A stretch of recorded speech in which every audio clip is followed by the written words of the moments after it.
I've been staring at the edge of the water as long as I can remember. Oh, I fucked it up. Hi, everyone. Welcome to our hangout that we just decided to do like 2 minutes ago. I'm with my good friends Kevin Logan and Christy Winters. How's it going, guys?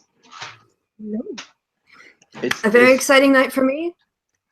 Yeah. Go ahead, Kevin. And potentially a country-destroying night for me. So, ooh, man, you guys have had a lot of country-destroying events in the last year or so, haven't you? exactly. Well, in New Zealand they tend to be more of a earthquakey nature, but in Britain and America we just tend to vote ourselves into destruction instead. So. Yeah, because you guys had the whole Scotland leaving thing, the Brexit thing, and now this, right? It's like so many country destroying things. Yeah, exactly. We never ceased to make the wrong decision. Well, actually, technically, I didn't want Scotland to go independent, so I think the right decision was made, albeit that they were lied to. But let's not get too serious. This is the Logical Llamas channel, so let's talk about boobs and stuff. Let's not get too. Do you guys like the fact that I have a hole in my shirt right here? Oh yeah, that's like ventilation. You know how this happened? It was probably story. Not actually a fun story. It was very sexual. I was trying to have sex with my top, and then I took my top off so fast that it got caught in this hook. The hook got like caught in there, and I was like and then it like ripped, and that's the end of my story. I wouldn't be drafted in a routine with that one. I'm just saying, keep that one on the back burner just in case. But that's a later in the set kind of thing. Don't start the night wait off. till everyone's absolutely fucking gone, and then then you're good. It'd be great. That's what tends to happen when I talk. I drive people to drink. What's that? I don't know if whenever you go to a comedy show, and occasionally I've been sober, and the last couple of acts are so shit, but yet they're getting brilliant. They're getting rave responses. And you think, this isn't funny. This is trash. What the fuck? I went to a comedy show in Edinburgh when I went to the Fringe Festival when I was like 16 or whatever. And oh god, and you let you into the country? Yeah, you did. You let me in a couple of times. I came on the train though. You know that like train that goes under? I don't think they have much border control there. Actually, no, they do. Mikey Boo. Mikey, I'd let you in any time, man. Ooh. No, but I went to this comedy show. It was one of the free, because they have like free comedy shows or whatever. And I went to one, and it was so bad. I was like, what? I suppose it's free, so I can't complain too much. But come on, guys, sort your shit out. So yeah, Edinburgh is experimental. Yeah, I performed there when I'm I gonna go to the Fringe, hopefully. It's fun, right? Coughlin's been there performing several times. Has he really? So you know, what's his live show like? Do you know? It's not entirely unlike his general sort of stance in videos. It's edgy. It's not particularly politically correct, but there's a kind of charged leftism to the thing. Does he write stuff, or does he? I assume he does write stuff. Oh yeah, he's like a proper. Well, he's a proper part-time comedian, if that makes sense. If you get a chance, there's a couple of his full live shows up on his channel. The bit he does about his the abortion he had with his ex-partner is both one of the most tragic and hilarious things you will ever see. It was just amazing. Okay. It was so dark, but so funny. Anyway. Have you seen the latest Louis C.K. Special on Netflix? I didn't know there was one up. Huge Louis C.K. fan. I've watched it like 6 times now. It's so funny, and he starts the whole thing off by talking about abortion. He's like, the very first thing he says is, "I think abortion," and then starts talking about abortion, and it's just it's so good. He's so funny. I like him a lot. Yeah, he's one of his big influences, obviously George Carlin, and he talks about the fact that George Carlin walked out on stage during an HBO special, and he said, he just admired Carlin because before anything, the guy just starts with, "Do you ever notice that the people who are against abortion are the people you wouldn't want to fuck anyway?" And that's how open his that. Oh, that's good. You know. Well, actually, bizarre. A flash from the past. I don't know if you ever saw what was it? The Whose Line Is It Anyway? That show. Yeah, I love it. One of the regulars was Greg Proops, if you remember that chap. Yeah. He now sort of semi full time, if that makes sense, is an abortion. One of these people that's like a guardian for people who are using the abortion clinics to get them past the. Oh, really? What do they call those people? Yeah, they assist them up to the. Yeah, so they don't get harassed by the fucking Christian awesome dickwads. Yeah, so Greg Brooks, who I hadn't seen like literally for about 10 years or something since he was last on TV here. Yeah. And then I saw on Facebook and he's doing this thing with like a proper like flak jacket on it with like the guardian angels or whatever they're called. I thought that's awesome. That's brilliant. Yeah, really. I thought I'm wearing my skirt. Look, I'm kind of pretty. Yeah. Oh, good man. Someone just in the chat said I was hoping Mike will be wearing something pretty today. So kind of pretty. I don't know. After a few more drinks, he might be wearing me. Oh yeah. What was I going to say? I can drink. I can go get sangria. Do it. All right, I'm gonna go get sangria. Be right back. Christy's gonna take a drink every time someone asks her to. It's a fun drinking game. Yeah. It's this game called You Drink. I'm going to drink to the death of my democracy. So there you go. Have you watched Bo Burnham, Kevin? I don't even know what the fuck that is. You don't know what Bo Burnham? No. Well, I was hanging out with Kathleen the other day, and she is awesome. Yeah, and she showed me Bo Burnham. He's a comedian who started on YouTube and then got into doing live shows, and so now he's a full-time comedian kind of thing. It happened sort of back in like 2010 or so. I think he's about the same age as me, and he is hysterical. But his live show isn't just him being talking and stuff. He does music, and he does all this crazy form breaking stuff that just screws with your mind. Like there's this one bit where he puts a bottle on the stool, and then the bottle falls off, and he's like, oh crap, oh I'm so stupid, and then he picks it back up, and then he breaks, and there's a song that goes, I fooled you all, the bottle was supposed to fall off, you stupid idiots, and then the song plays again, like the same song plays again, and he's like, no, stop, you don't play it twice. And then he does another song where he's like, I fooled you again, that I was supposed to play the song twice, and then he goes back and continues his bit, and it's like, well, you'll have to send me a link to whatever this is. I will. He's really great. He does some really cool songs. He's got a song called Kill Yourself, which is amazing. And sounds good. It's really, he's very, very funny. I'd not really paid too much attention to him, and then Kathleen was like, let's watch the whole special right now, and I was like, okay, and so we did, and it was amazing. It was doing good. So we don't really have Mike and a Corsa. That's a bad idea. We don't really have much battery. Wow, my for those who don't know, we just did a thing. It'll be out on Christie's channel soon, and I'm watching some of the raw footage, and I'm just going to get quite a sight. I'm just going to get my laptop charger, otherwise it's going to go flat. Well, I've now been left on my own, so I might as well talk shit about both of them because they're not here. So, but I'm not able. Shall I do that? I don't know. Death to America. I don't actually want that. I was being silly because toxic masculinity. I don't know.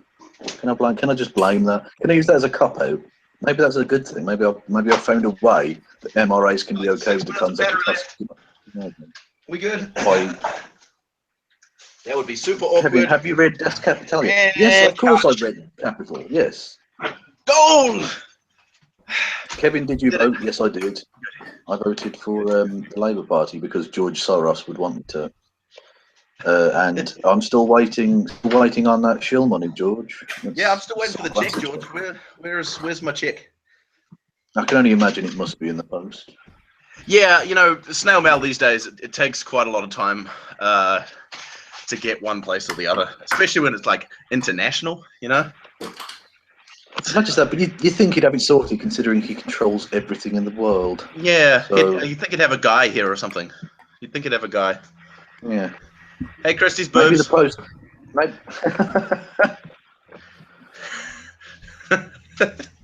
Yeah, well, let's move on past to that. Yeah, so like I said, we didn't really have any sort of direction in life. So we could talk about anything. We could talk about anything. I could play you a song. I'd get my boobs out if you want. But if there are any questions in the chat, feel free to. Well, I was just explaining before you all left that Yeah. I was watching the raw footage from the thing we just did, the hangout, and I am fucking hell. I'm a sight for sore eyes. Oh my god! Yeah, I'm gonna fall asleep to that. It's beautiful, Kevin. I can't wait till people see that video. It's going to be brilliant.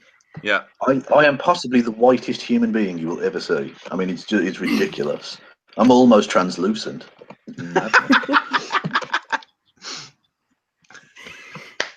That's good. Yeah. So, what do we want to talk about? I want to hear. I want to request. I want you to play a song for me though, and get your man boobs out if you want. I want to hear you do just a little bit of a Your Sex Is on Fire. Okay. He's like he's just like anything you throw out. This guy is so talented. Okay.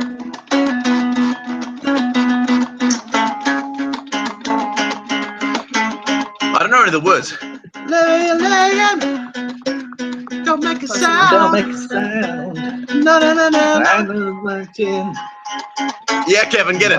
Come on, Kevin, keep going. Oh, the commotion. Knuckles and hell. Head while I'm driving.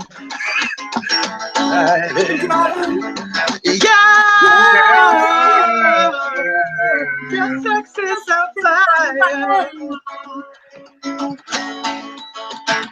Do you know? Can you do Gay Bar by Electric Six? Oh yeah. Give me 1 second. I gotta listen to it real quick. You guys talk among yourself. All right. Okay, So I got to talk politics, Kevin, because it's election night. So I saw that the swing to Labour was smaller than projected, and Sunderland had a swing to the Conservatives. So it's quite the up in the air election result as of now. True. Yeah, but we'll have to wait and see. I mean, I'm sceptical. After last time, after 2015, when they predicted basically the same fucking thing, and they ended up with a 13% majority. Yeah, so I'm skeptical as to whether that's actually going to work out the way they're predicting. But frankly, considering where it started and considering the fact that people were talking seriously only a month ago of 100+ majority for the Tories, if we can keep them to roughly where they were, which was a majority of 13, that would, at the very least, it would kill the excesses of the hard Brexit.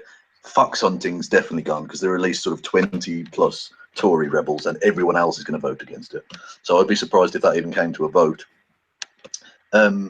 Yeah, so that, I mean, hopefully, at the very least, the excesses of the Tory party will be reined in, and I think also the bruising they've received during this campaign has shown that the more naked red in tooth and claw policy issues that they've put forward, the British public don't fucking want them. The British public have reacted really poorly to them, and so hopefully they'll drop some of the more ridiculous bits. But before our hangout masters left us, what is up with that? But let's talk about on British election night. Let's talk about what's really important to the British people. Is it still working? Yeah, you're back. Yeah, that was cool. I you know how I went and I ran and I grabbed my laptop charger and plugged it in. I see this bit here. Oh, you can't even see me. Hold on. Wait, I'm back. This bit here, this wasn't plugged in here properly, and so my laptop went flat. When I was walking back and forth, it was because my laptop wasn't plugged in either. And it was down to 9% battery. It's like, Well, it's good to know that the only when reason I sit leave, here, the chat there's a plug socket right there, so yeah. So that's why I sit. Hey, here we go. I got this. Anyway, what have you?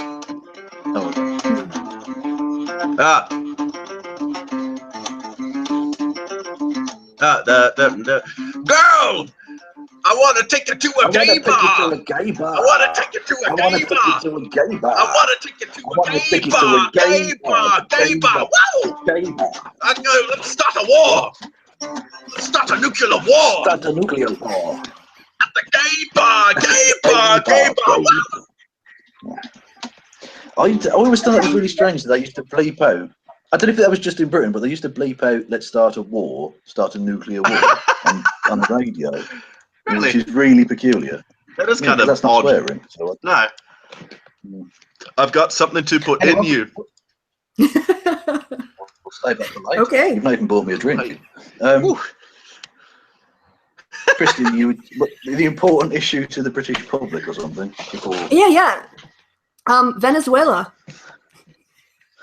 Oh yes, this would be. I'm just letting. By the way, that's Rory Katz. I don't know if you can see. Hey, him. Rory He wants Katz. to go out the back. So, Hiya, Rory. He started really early, but for some reason, Carl Garn of Swincad was having a live stream about the British elections, and I tuned in for like 5 minutes on the way to the pub on the bus because I'm responsible. I don't drink and drive. They were talking about Venezuela because that's the real big issue in this election campaign. I think he's still defensive over the idea of capital flight. Yeah, well, he's an idiot, and he's so far on the left that all he ever does is rant about communists. Like that's a relevant thing to talk about, really. Damn you, Marx! Yeah. Who is that? Who's that adorable little thing in your arms? Not person, it's a dog. No, Mr. Bond, I want you to die. This is my. This is Bella. Say hi to Bella, everyone. Hello, Bella. She doesn't really want to be here. She's leaving. Ah! Crap. Anyway, that's all I wanted to do. So, hold on. What's about Venezuela? Why are we talking about Venezuela?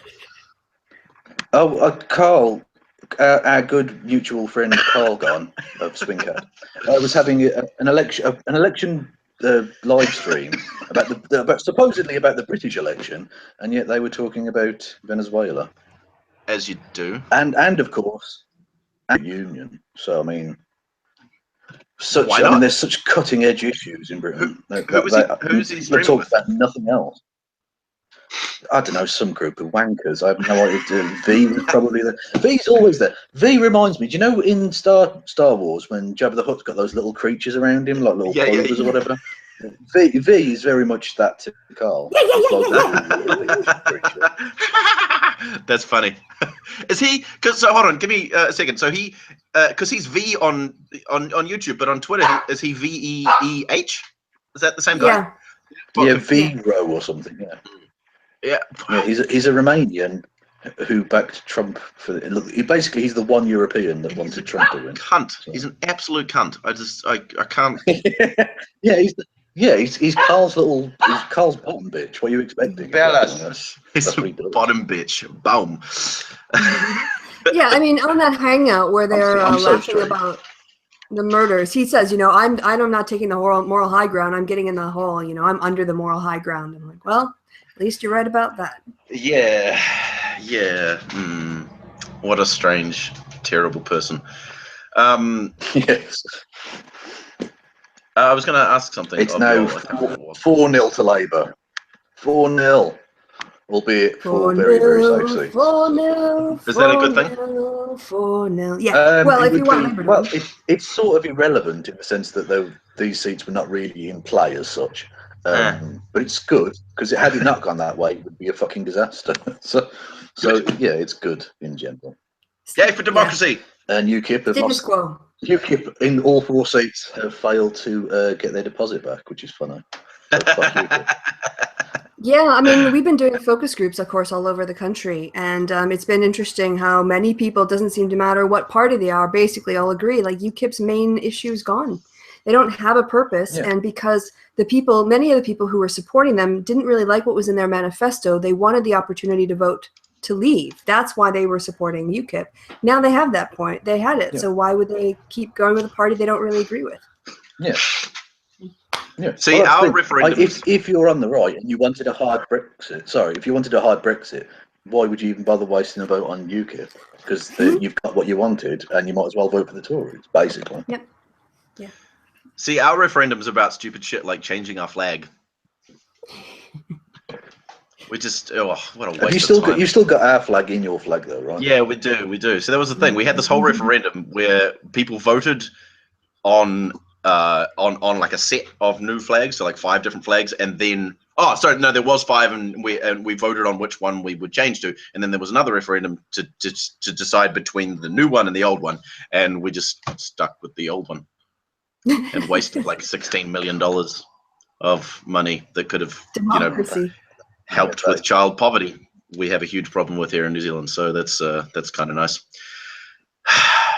Yeah. And then our politicians get dildos thrown at them. I wonder why. That John Oliver bit where he's talking about the French election was really good when people were throwing flour and eggs. He's like, have a cup of flour, another egg away from, like a croissant. Yeah. I love John Oliver, man. He's so good. Yeah. Kevin, you were going to say something? Oh, sorry. No, I've been distracted. The Tories have held Swindon North, which is possibly one of where Carl lives, but it could be Swindon South because there are 2. So, who was anyway? I was looking at who was I paying attention to? Someone other famous person is from Swindon. Who were they? There's no one else that's famous from Swindon. No, it's really not. It was some. Maybe it was like big. Wow. Well, it was in the Labour vote went up 11%. So. Oh, that's good. Swindon was the location of the British version of The Office. It was set in Swindon. No, it wasn't. The Office. No, wasn't it? No, it was set in Slough. Slough. Because there's the famous because they do the famous John Betjeman poem where Ricky Gervais, or as the character, sits there and goes through this incredibly amazing poem about Betjeman, who used to be the British poet laureate, and he's one of the great wordsmiths of his generation. And it's got one bit that goes in about and girls fizz out their peroxide hair or something. He's basically going about how vapid modern life is, and he just goes, what doesn't he like girls or something? And it's just such a brilliant piece of silly comedy that's just so it's really funny because I've met people like that. But yeah, anyway, sorry, go on. Yeah, no, I stand corrected. I'll blame the sangria. Slough. It's from. No, that's fine. I mean, Slough. Yeah, Slough is basically. I mean, Sounds I agree like with Benjamin. Just it's fit. It's fit for. It's not fit for the plough. Then they should flatten it with bombs or something. It was said. Because it's basically just concrete. What's the point? Gee, whereabouts is this place? No offense to the people of Slough. It's Thames Estuary, so it's just west of London, basically.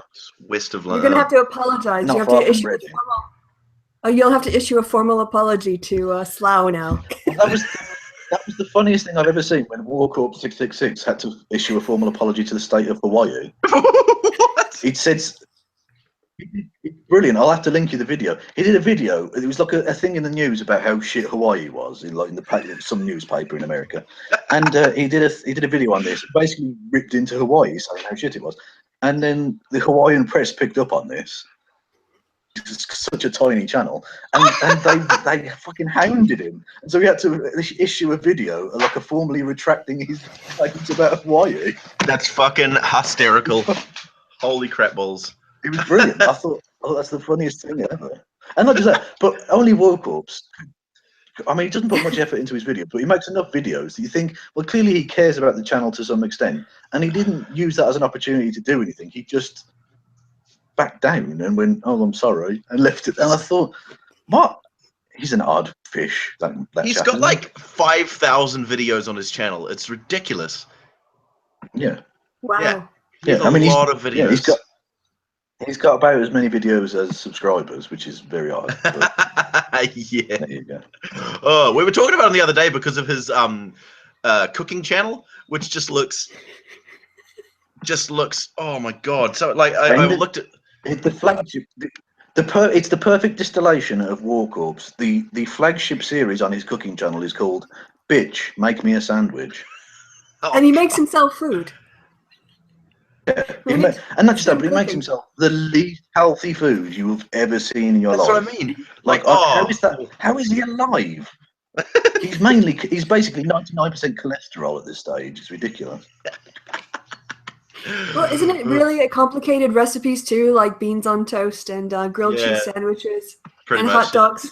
Well, he did boil some water, put an egg inside. Yeah, he did a 30-minute video on how to make cottage cheese, and I thought, it's cottage cheese, man. Like, wait, I mean, you make cottage cheese? Well, he did this cottage cheese with pasta or something, and you think it's a really, in total, from start to finish, it shouldn't take half an hour to cook, let alone you make a video telling us how to essentially mix cheese and put it on some fucking pasta. Like, it's not.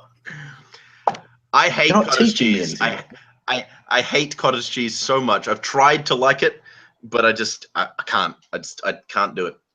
Get out. Get the fuck out. No, it's like avocado. I was watching Hassan Minhaj yesterday, and he was doing like a how to make Hassan Minhaj's favorite sandwich, and it looked awesome from start to finish until he decided to put avocado in there, and I was like, nope, I'm out. I can't. Don't like it. Does that mean no guacamole either then for you? No, see, that's the weird thing is I like guacamole, but I don't like avocado. Like just it tastes like nothing paste. You're mental. You're mental. Apologies. I'm too to control my burps now. I'm you will have to at this point. I'm just gonna put out as moderator of this. Kevin, shut up. As moderator of this this very in-depth and interesting hangout, I just want to put it to the audience that if you guys have any questions you would like the panel to answer, please tell us now. Something about my thighs. Why are 20 people are watching it? Why? I don't know. Go and do something with your lives, people. This is ridiculous. So are you watching the chat as well? Yeah, I'm watching the chat. We're 3 people just. We might as well be in a fucking pub. Why this isn't broadcasting? Really? Go and watch something good. Do you guys ever watch? Go and watch, I don't know, some. Do you guys ever watch? I'm nicking sangria out of my friend's fridge. So. That cracked like YouTube series. What the hell is it called? Where there's like 4 of them sitting around a diner table in a diner, and they like discuss like movie things and stuff. Do you guys know the one from Cracked? Screen Junkie? Kind of. Yeah. No, it's really good. That's funny, and they kind of sometimes do like like kind of like film theory stuff where they're like The Simpsons is actually a post-apocalyptic some nightmare or something, and then they go through the reasons why based on the stuff and they're quite good. You should watch it. There's a lot of them. Good. Yeah, I can't remember what it's called. Have you guys seen Wonder Woman yet? No, I haven't. Is it as bad as the man babies make it out to be? Well, I was going to say I was going to go and watch it, but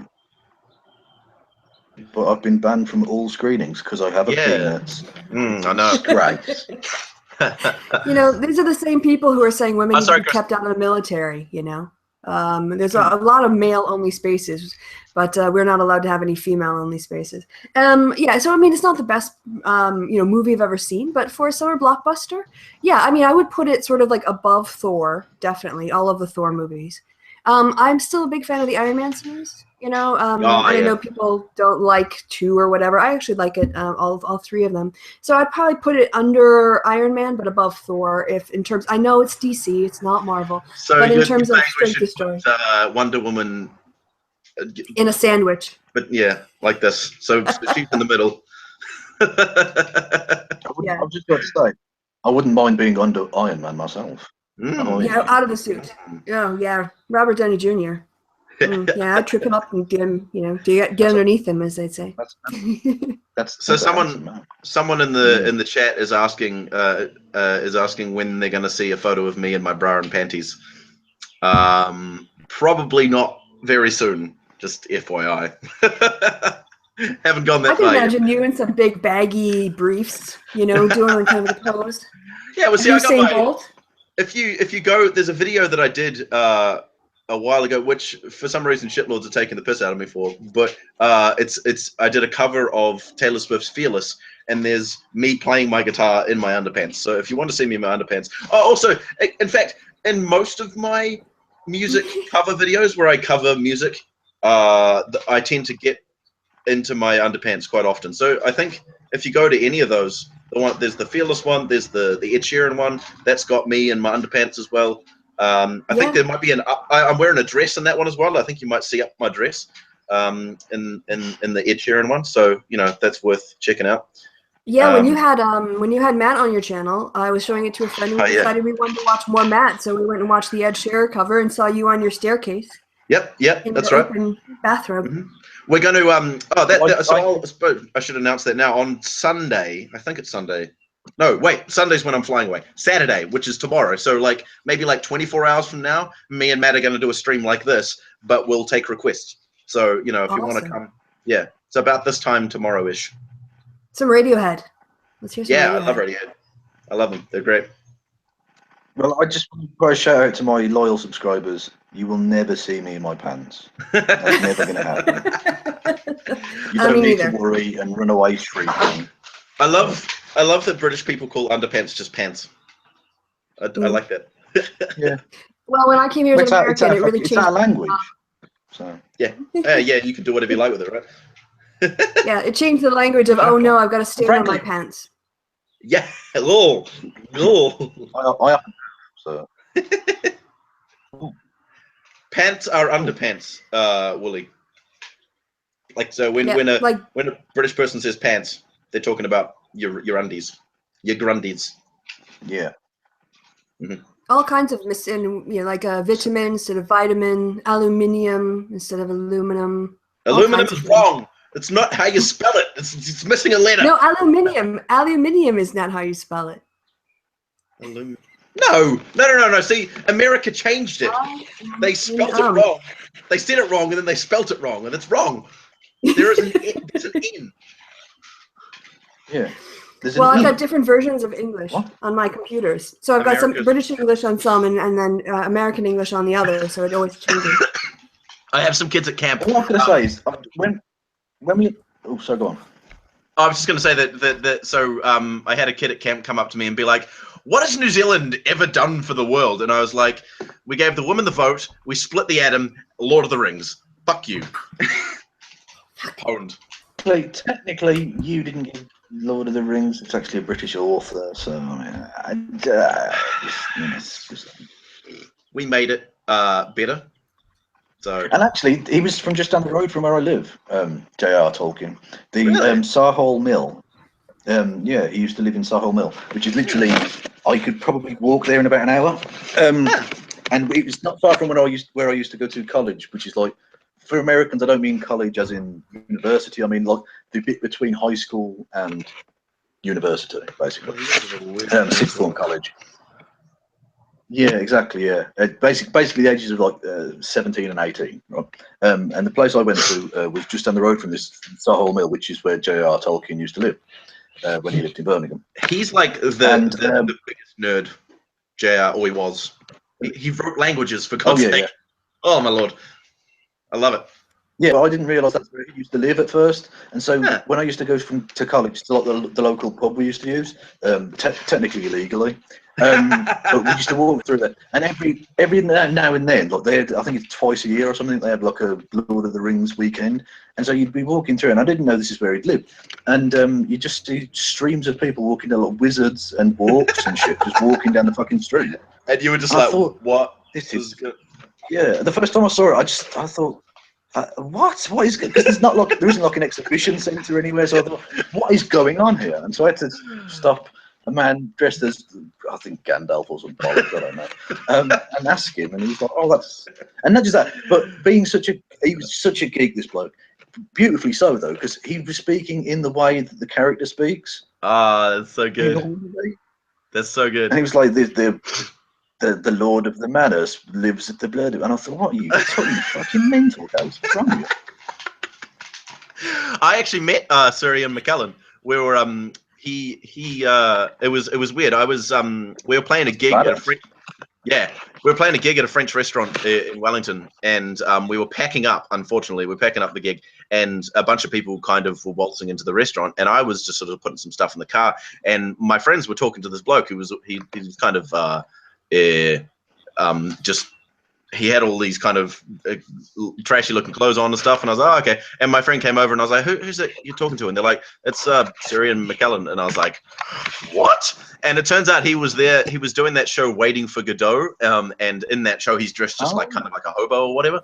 And he and him and the cast had just come, him and the crew and stuff had just come to have dinner. And so I went up and chatted to him and I got his autograph, and he was really cool. That's amazing. A friend of mine actually she and her husband went and saw Patrick Stewart and Ian McKellen in something, I think. And she said, yeah, it was fun. It was just like, she didn't understand like the play, but just seeing them in person that close was. They did a, what was the show they did recently? Yeah, they did this one together. Fuck, I can't remember what it's called, but yeah, I one of my friends was telling me about it because it was on that that thing like Theatre Live or some shit where you can like watch shows online, or they might have broadcast it to like theaters and stuff, which was kind of cool. Yeah. Well, my big thing is I'm seeing Hamilton next April in London. Oh my god, I hate you. So excited. I'm so excited. God. Yeah, Lin-Manuel on Twitter has been posting pictures of himself in London. I'm sure they're doing the rehearsals and setting it up because they start in November. But yeah, I'm. That's awesome. My Dumbo ex-girlfriend got tickets to it as well, and she I remember when she got them, and she's just I got tickets to Hamilton, and I was like, are you serious? That's freaking awesome. And she's like, yeah, I mean, I'm going. And I was like, you not like super excited? And she was like, no, I mean, it's yeah. And I was like, screw you then. Yeah, for me, it's going to be I like the fact that you started off with my Dumbo ex-girlfriend. It's good to see you taking the split well. Oh, I was pretty dark about the whole thing. Yeah. Yeah, that's okay. You don't have to be gracious about your exes. That's okay. Normally I am, but like this is the first time. Picking an emotional scab. Good. Yeah. Oh shit. Normally I'm pretty gracious, and I'm still friends with a lot of my exes, and in fact most of them. But this one, she was kind of mean to me, to be honest. So I was a little bit dark about it. Well, I'm going to be seeing her in a couple of weeks because she works at the camp that I work at, which will be interesting. Awkward. But I probably won't. Yeah, I don't know. See how it goes. But my big news is I'm going to be going and sitting in the pit for the Book of Mormon on Broadway. Amazing. Yeah. Yeah, you're going to be sitting in the pit or playing along, or how's it? I'm just going to sit. You do this thing called shadowing, where you go and you sit and you like sit next to the guitarist or whatever, and just watch them play and the stuff, you know. So I'm just going to be chilling, you know. You have to selfie from a rehearsal or whatever. You have to like get a picture of yourself in there. I will. I definitely will. Yeah. Wally, do you want? Yeah, we can give them the link. Yeah. I actually want to say hi to Wally. Yeah, of course you should join. I'll send. And Tim, what's Tim doing? Tim was on a call. Tim was on a call, so. Yeah, no, but he's now in the chat, so he should be in the talkie chat. Someone, hey Wally, I just sent it to you on Facebook. Someone asked in the quick piss. Someone asked how many exes I have, and that I'm a slut, and I was like, yes, I am a slut. I've actually been a really big slut lately. It's been actually quite fun, but I have a lot, too many to count. I'm friends with like 4 of them, which is kind of nice. They're actually pretty cool. Whoa, what's happened to Kevin? I don't know. Dropped out. He's yeah, kind of weird. Did you get the link, Wally? I assume. Yeah, hopefully she'll be joining any second now. So. Yeah, she could. Right. So what are we going to talk about now? I don't think I've actually hung out with Willie before. Willie's a lot of fun. We had a lovely chat. I want to hang out with her again, so I'm glad that she's going to jump in on here. Yeah, when we had our big orgy hangout, I just realized how many of these people, like so many people in that room that I've hung out with before, like Rez and you guys. Like I just enjoy spending time with you guys. Yeah, I really like them all as well. I was glad that that Peter and Steve could come. Hey, Willie. Willie. Willie. Willie.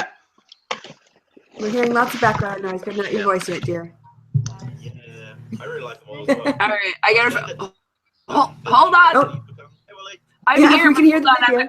My audio You're is. ruining it. You're ruining it. No, I'm There. remembering. I did do a hangout where where Willie was in it for some reason. When was that? Who was? What? I don't remember.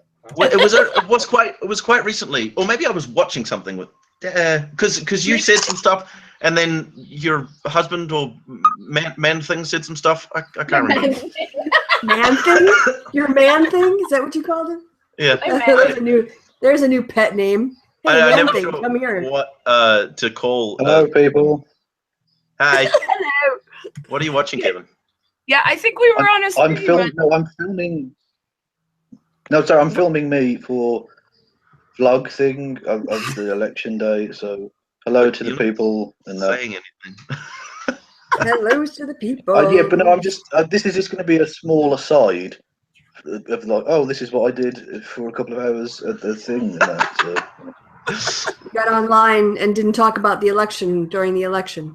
That's your video vlog.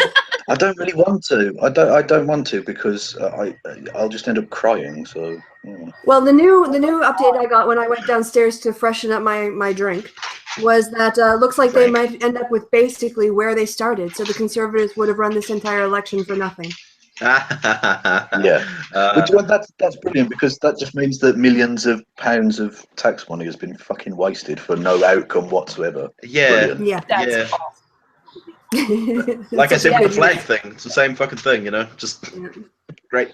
Although, to be honest, actually, that's a slight lie in the sense that UKIP, who are the most right-wing of the parties that did well last time, although they did well in terms of the vote, they didn't actually they got one MP, and it wasn't from scratch, anyway. They're now out of the running for anything, basically, which is brilliant because that means the Tory party don't have to pander to the far right anymore, which drags the centre ground back to the centre. Which is the new centre. That's a positive.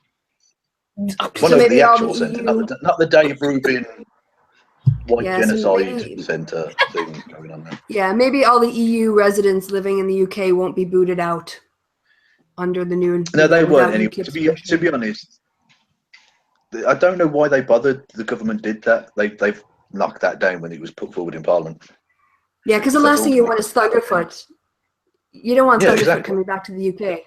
Well, that's the joke element of it, but of course we don't want over 1 million high-skilled Britons coming into the country to be absorbed into the economy again. That's going to be a fucking disaster. There's a bunch of people in the chat saying that any Tories getting in would be good, and I'm like, no. I mean, they're not all dreadful. We shouldn't demonise all Conservatives, but in general, if you look at the manifesto of the British Conservative, no, to be fair, there are some of them that are not all terrible Conservatives, people. not all Tories. They're just economically they are on the right, but they're not terrible people or anything.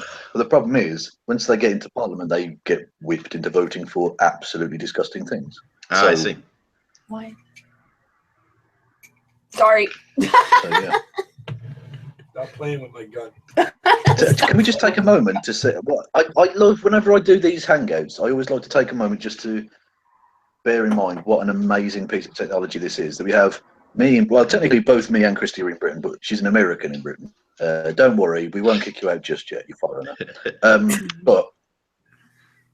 So we've got people in Britain, someone in North America and someone in I don't know, fucking Lord of the Rings country. Greatest country. Hobbiton. Yeah. Hobbiton, yeah. Someone in Hobbiton. He's a pretty big hobbit, that's amazing. I gotta say. Think of the geographic fucking distance involved in this conversation I'm trying to have a moment here, people, and you're talking about hairy fucking feet. I do actually have quite hairy feet. Oh, God.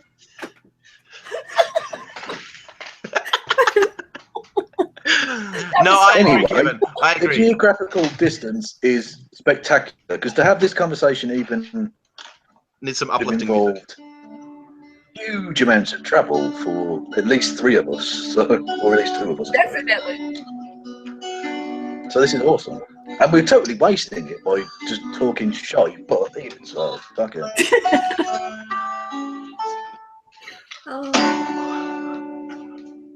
Could be worse. I'm about to waste this very piece of technology soon by doing a breakdown of Walk Up 666's books. So Oh God, no. Oh, that's right. You negotiated for that, didn't you?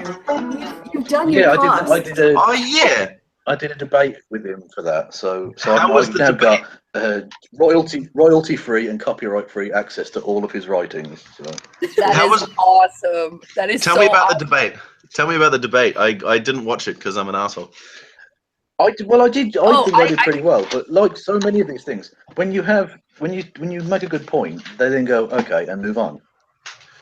You see Yeah. the fucking point and say, okay, you've got a point there. Can't just go okay, and what about this other thing? Was it what sort of debate was it? Like how was it?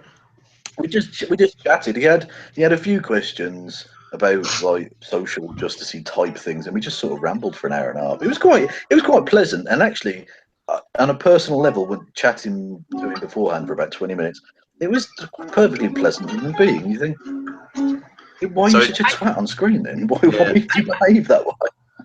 I think that Yeah, War really. Corpse is a harmless, like he's one of those people that talks a good talk when he's doing his videos, but I think in real life he's just like harmless and Yeah. you know a little off. But I don't think he's a bad person.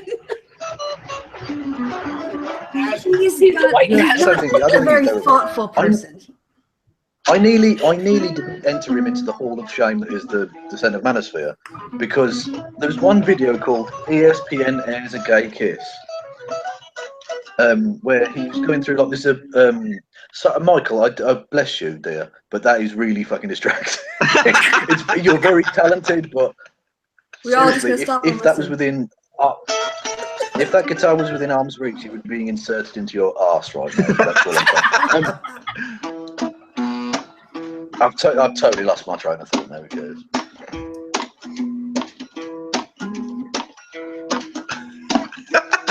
I'm sorry. You were saying you nearly didn't enter him into the Descent of Manosphere 4. Oh yes, yeah. He did a video called ESPN Airs a Gay Kiss, which fucking cunt. Just shut up. Oh. I'm done. Anyway, it's about it was going about there was a story a few years back of like and I didn't even realise there was such a thing as professional 10-pin bowling, but apparently that is a thing in America. Wow. And yeah, and apparently to the point where it gets aired on ESPN, like an actual proper sports broadcasting network. America, you're a weird country and strange and shit at once as well. It's amazing. Anyway, and in that there was a gay bowler who won one of these events, and he kissed his partner, right, another man. Yeah. And this was something of a stir because people who tend to be into sports aren't necessarily as open-minded as myself on such matters. And so there was a bit of an uproar. And he basically said, he made a really good, nuanced, interesting point about the homoeroticism within so much of American sports, where they're tapping each other on the ass and having group hugs, and it's all very like sort of intimate. And I thought that's a really brilliant, like I say, nuanced point about its culture and how homoeroticism and homosexuality should be acceptable within those spheres. And I thought that's really good. Why can't you ever apply that level of thinking to anything else? Why is 99% of your videos you just ranting, including a video where he tried to defend a lesbian as a photographer in Florida against attacks from homophobes, but included the words, I'll paraphrase, but it was basically, I can't help it if lesbians are all fat, hairy, disgusting dykes that no man would want to fuck anyway. Now, how do you include that sentence in a video where you're defending someone against homophobia? It's like a Gordian knot of stupid. It's ridiculous. Doesn't he like revel in watching lesbian porn though? Isn't that like? Yeah. He loves it. He loves in his. Actually, we were talking about it earlier, weren't we? His cooking channel, and for his cooking channel, the sandwich. The intro for that is partly softcore lesbian pornography. Yeah. Brilliant. Hey Tim. Of course it is. Why not? That seems perfectly appropriate for a cooking show. Yeah, of course. Why not? Well, it's like those ads for was it for Wendy's or for Carl's Jr. the burger ads, and no, maybe it was Burger King, where it's just basically softcore porn but with burgers in them. And yeah. Beer adverts have been that way for years. That guy got fired. Yeah, he's out now, so hopefully they won't be all about the male gaze. Oh no, triggering phrase. Triggering phrase. That's I don't mind gays. I don't mind gays that are male. Hey. See what I did there? Purposeful misunderstanding. I like that. I like that a lot. So we are here and we're talking shit basically. We don't really have any direction to go. So again, I'm just putting it to the audience. If y'all want to ask us any questions, feel free to shoot them our way. I'm not going to talk about how much of a slut I am anymore. How are you, Tim? How was your thing? Can I just point out that one of the weirdest things I've ever read in a comment section? Lesbians are sin. Goes home and Googles lesbians lesbianing. I didn't realize lesbianing was a thing. Wasn't that in a? Is that a thing? Was in something. I saw someone made a joke in a video like that where that was the thing. Lesbians lesbianing. I can't remember what it was, but that was the joke. I don't think my microphone was even plugged in. No, I was going to say, how long are we going to let Tim talk before we tell him his mic isn't working? Fucking assholes. I was going to say, well, I said I want to hear about the slutty stuff with Michael, and also, have you guys seen Kurt Eichenwald, who's like this political commentator? Everyone's giving him shit because he was looking up hentai tentacle porn, and then he said, and it leaked out, and then he was like, I was just looking it up because my wife wanted to know that it exists, and I was like, hey, look, this is tentacle porn, and that's why I wasn't looking for it myself. What was his name? The British actor, I can't remember his fucking name. He was I think he was in the thick of it or something. He got caught with child pornography on his computer, and he said, no, I wasn't. I'm not a paedophile. I was doing it for research purposes. Yeah, that's that guy from The Who, the guitarist. Pete Townsend. Oh, that's a different. Yeah, but the same. Yeah, the same. He said he was doing the same thing. Yeah, Pete Townsend said he was doing research for. Oh god, something. It's like Carl in his interracial gay porn. He's probably got. I don't know. When it comes to Pete Townsend, I think I actually believe him in that case because it'd be difficult for me to imagine that he's actually into child porn. I mean, maybe he is. I don't know. Well, it's difficult to imagine anyone is into anything like that because it's so far removed from anything you'd ever see as normal. I grew up with Rolf Harris, and I was like, he's such a nice man. He travels around Australia and other countries and talks to people. He's real friendly, and then it's like he's hardcore. Into not just that, but Two Little Boys is an amazing song. Actually, it's a beautiful story of two friends who grow up and they go to war and all this. But when you now know he's a fucking nonce, it takes on a really horrific edge. Yeah, and I just can't listen to it. I couldn't believe it that he was a pedo because it's just like. I grew up watching him on TV. I was just like, "Oh my god!" Yeah, Jake the Pig. Jake the Pig was one of my favourite bits of comedy as a kid. Which is basically, for those who don't know who he was, he basically pretended to have 3 legs and sing songs with. And it's difficult to explain, but it was funny. I got compared to Rolf Harris once. So I want to do a little shout out to Wooly because I'm flipping through Twitter just to get updates, and I see that Anti-Social Media has tweeted, "Social justice embraced, Corbyn stronger, Tory losses, possible resignation in May. Let's get a reaction from our alt-right correspondent." And they've got the picture that you made of Tory.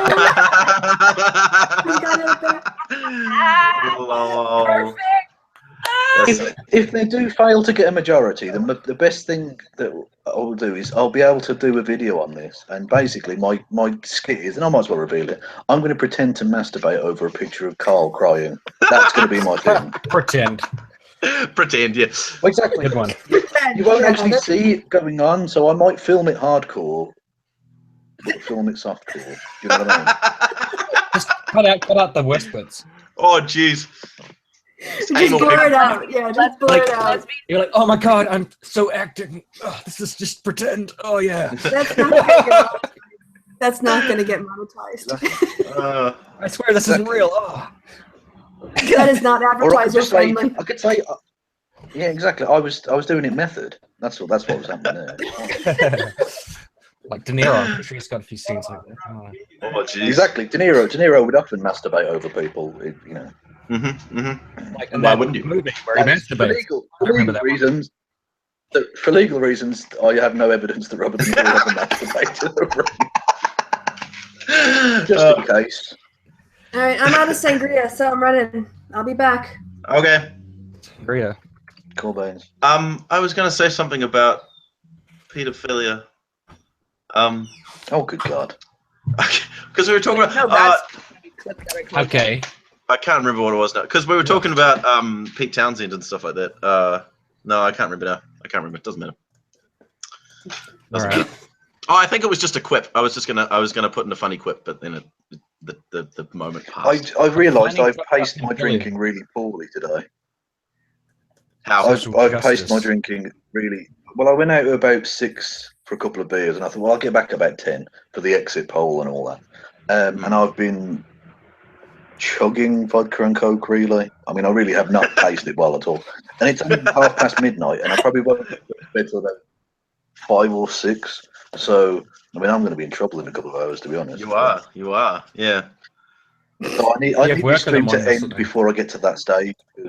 No, absolutely not. I'm not going to be roadworthy for the next day. So it's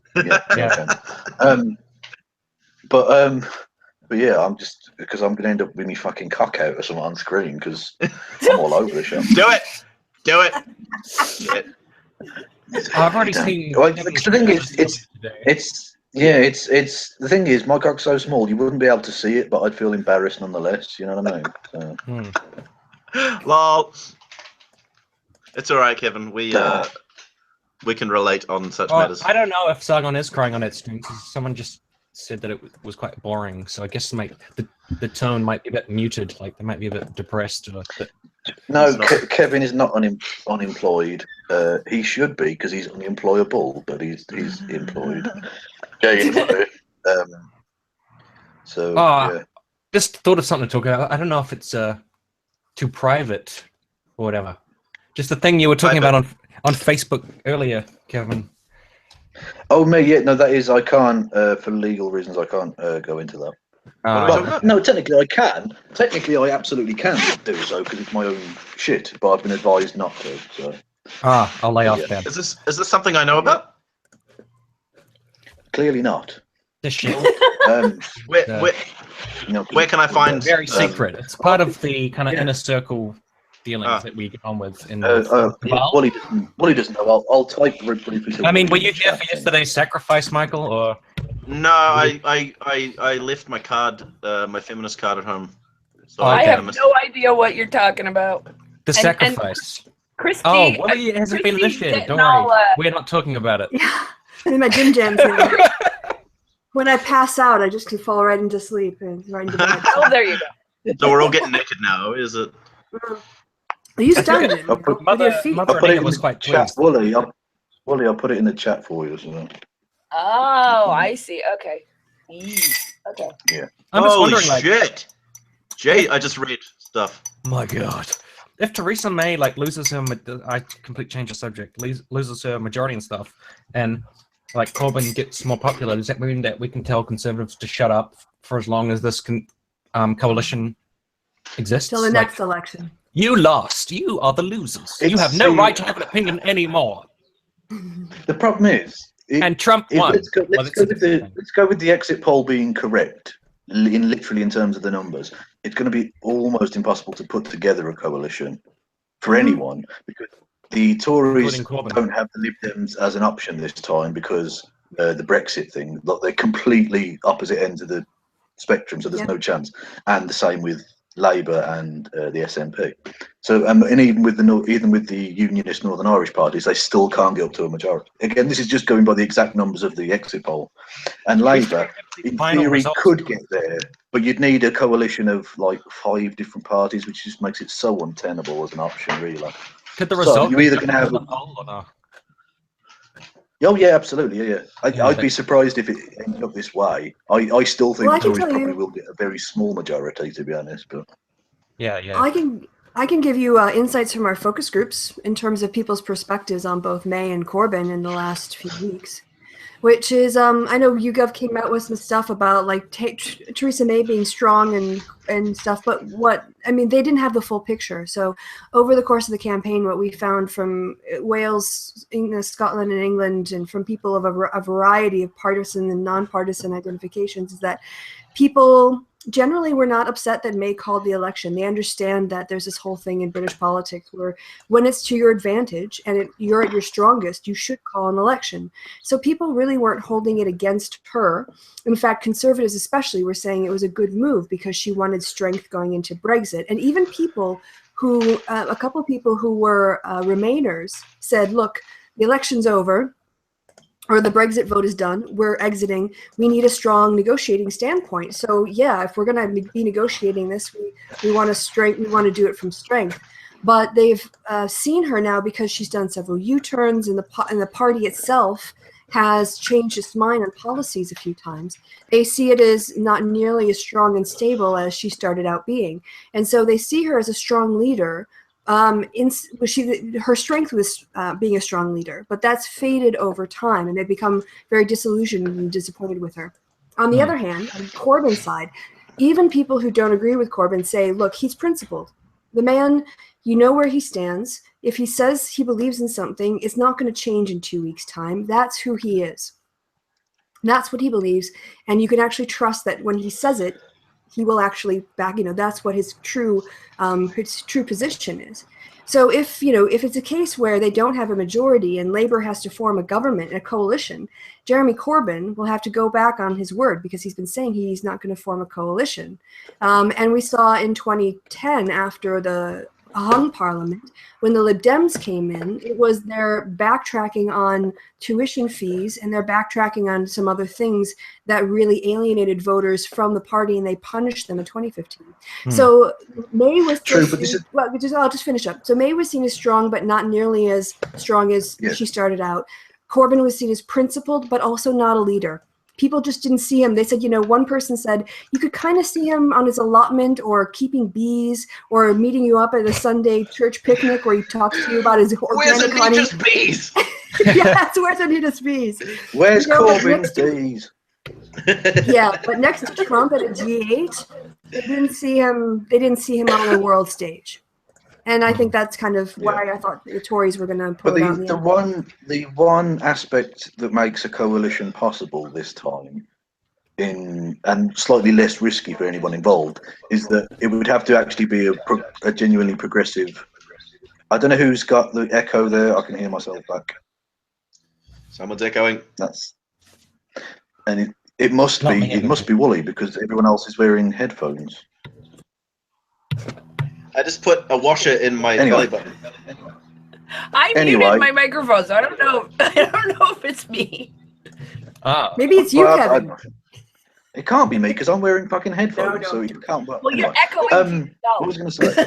Yeah, it would have to be a progressive alliance of essentially leftist and centre-leftist parties, all with relatively similar stances on a number of things. The only sticking point would be potentially a second referendum for Scottish independence, which I presume the SNP would have to guarantee in order to really join a coalition. But given that could be gotten around post, you guarantee it, but after the Brexit thing, I think that would be plausible. But like I say, that's if we can get not just the exit poll correct, but if the numbers were to slightly shade further toward Labour than that, which seems unlikely, but if that were to happen, the mathematics of it become much more plausible with, say, 3 parties.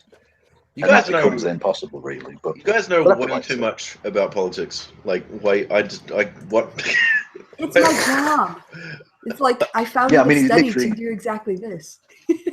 But my question is, to what extent is that view about Corbyn pushed by the media, because I just watched H. Bomber Guy's video about, I don't know if you guys have seen it, about the election. Yeah, and he's got a whole section about the media, where he's like, they've got headlines like, "We must kill vampire Corbyn."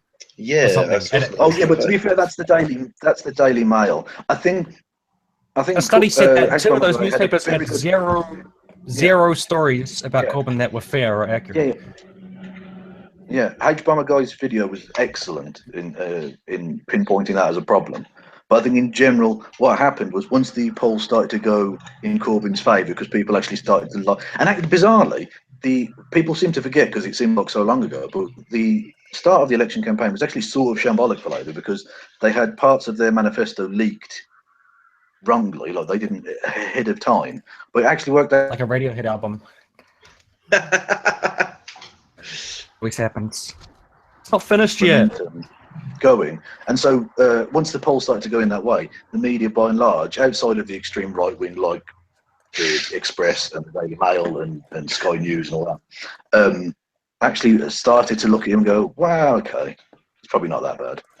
Yeah, we Which is found all he a ever needed. generational. If he could just get in a, sorry, if he could have just gotten a fair playing field, I think he'd have actually potentially might have been able to win this election. To be honest, That's what I'm wondering. Like, just for Tim, Christie wait, before quickly. me. Yeah. Well, just for Christie quickly, before Chris, like you were talking about, they didn't potentially seem as that electable. To what extent are some of those views because of the media narrative? Right, so that was what I was going to address. One of the things that we found, that there was a big generational difference. People who were over the age of, let's say, 45 would bring up Corbyn's connections with the IRA. And people who were younger were not. And that's because people who are over the age of 45 or 50 lived through the IRA bombings. And so they remember, when they're reminded that he cozied up with the IRA, and of course, in the context of the Manchester bombings and the London attacks, then security becomes a slightly higher issue. Although I have to say, it was astounding to me how little those actually impacted anybody's vote choice or considerations of how they were going to vote. That was mad. When Manchester happened, and it might seem slightly weird to have this reaction, but I sort of can't help it, is that I thought, well, this is going to completely throw things in the air, because things were going in Labour's direction, and I thought, well, this gives May an opportunity to look like a strong leader and blah, blah, blah. But actually, it didn't. It was almost as if it never happened. Because, well, she screwed it up. And the same with the thing in London Bridge as well. People just well, actually, that did start to go against her, because people actually then started to look at the policing numbers. Which she's just not very good at politics, right? Like, she's quite a poor politician, just generally, right? Seems to be as Home politicians lately. She was very authoritarian as Home Secretary, but because of the lesser gaze on that position than on Prime Minister, she sort of got away with it. Whereas now, as Prime Minister, I mean, there's no way of looking around it. Even if the poll, the exit poll is wrong by, let's give the Tories an extra 30 seats. That's still not going to be a success, considering the position she was in, and she called this to get a mandate. She's going to end up basically back where she was. I just think if people don't like Jeremy Corbyn, I mean, they also don't like Theresa May. So, well, it's a matter. If we could have like a Blair-style salesman, but with Corbyn's policies, Labour would probably win this election. To be honest. Yeah, our previous focus group research has shown that even if you don't like a person, if you think they're a strong leader, that tends to predict which party's going to do best at the elections. And not like predict in like a polling sense, but it tends to be whoever is seen as a stronger leader ends up being the person who's leading the government. I don't think Theresa May's achieving either of those things, to be honest. Well, you wouldn't, but you're not a conservative voter in Middle England either. But do they think she's a strong leader? Yeah. Oh. Yeah. I mean, it came up twice that she's a vicar's daughter, and that's really important for, like, that was mentioned as a way where she gets her values, that she was the daughter of a vicar and that kind of connection. We're also talking about older people. You know, we've had actually a really good turnout with people over the age of 55 and 60 in our focus groups this time. So we're getting less of the student vote and more of the sort of people who are concerned about pensions. But one other thing on the terrorist attacks, I mean, I posted on Facebook that I was absolutely amazed at the stoicism of the British people in the face of two 2 terrorist attacks leading up to an election. And we started our focus groups, asking people about their reactions, not to politicize it, but to say, there's this terrible attack, what were your thoughts on it? What was your reactions? And people very much had a divider in their mind saying, we've lived through the IRA attacks, there was 7/7 and those attacks, and there was another attack in London. And that's just sort of, it's the modern world. And what they were more frustrated with, to be honest, I mean, not more frustrated, but there were some people who contrasted the fact that when the IRA were doing bombings, there was a clear political agenda. You could agree or disagree with the ultimate idea of reunification of Ireland, but you knew what was motivating them. And what people keep saying to us is, I don't understand what they want. I don't understand why they're doing this. They're setting off these bombs and they're killing people, and I don't know why. Yeah. So Can that seems I to ask a be a question? really big difference. Yeah. Do we know who orchestrated or were the people who did the like the London Bridge thing and the others? Because having Bad watched. Yeah. In theory, it's ISIS have claimed responsibility, but as with so many of these things, it's very loosely associated in the sense that it doesn't seem they're actually connected to anything other than one of the lead guys for the London, the second London attack, not the one the stabbing. Well, no, technically we're both stabbings. Yeah, had a connection in Libya. Okay. It does have ISIS presence, but it doesn't seem they were directly related to ISIS. One traveled to Syria too and back. Yeah. ISIS would claim responsibility for you stubbing your toe. True story, dog. Yeah, exactly. Yeah. Absolutely, because it works for them. They also do lone wolf. One of the stupidest talking points I ever heard was they'd say dumb shit like, I've heard people on the far right, well, why would they claim responsibility if they didn't do it? Because they're fucking terrorists. What do you mean? You're acting like these people are logical, rational individuals. They're mental cases who want you to be scared. That's but I think why. they are logical and rational for claiming responsibility because they want to be terrifying. They want to be like, we are everywhere. And they do the lone wolf attack, so somebody can just say, I did it because ISIS, and that's good enough. That means you're part of ISIS because that's what they want the lone wolves to say, I did it for ISIS. Even if they have no actual connection to ISIS, they want them to do those kinds of attacks and say ISIS sent me or I'm part of ISIS. So, Allah Akbar. Well, one of the greatest puns about Logical Akbar. Logical Akbar. Yeah, Logical Akbar was which I think Logical Akbar, considering the point I'm trying to make in those videos, I think is a fucking brilliant pun. Yeah, I only really just got that. Basically, they've turned logic into a religion, but they don't actually do logic. It's just logic is great. Oh, anyway, I mean, stressing that it's not actually logic; it's just opinion. Exactly. Yeah. Michael, what? I heard some doodling. Is it time for What's that? Is it time for a little bit of musical interlude? I want some Radiohead now that I brought it up. What's your favorite Radiohead song to play? I like Nude, and I also like No, Radiohead song, not how you want to hang out at home at night. It's so funny. But it's actually a song. It's like one of my favorite songs by Radiohead. Hilarity. No Surprises is also good. Good songs. What happened to Wooly? Is still alive? I know poor Wooly hasn't had a wool. Had a Haven't had a wool. Pretty good. I don't know British politics, so I'm just sitting here listening.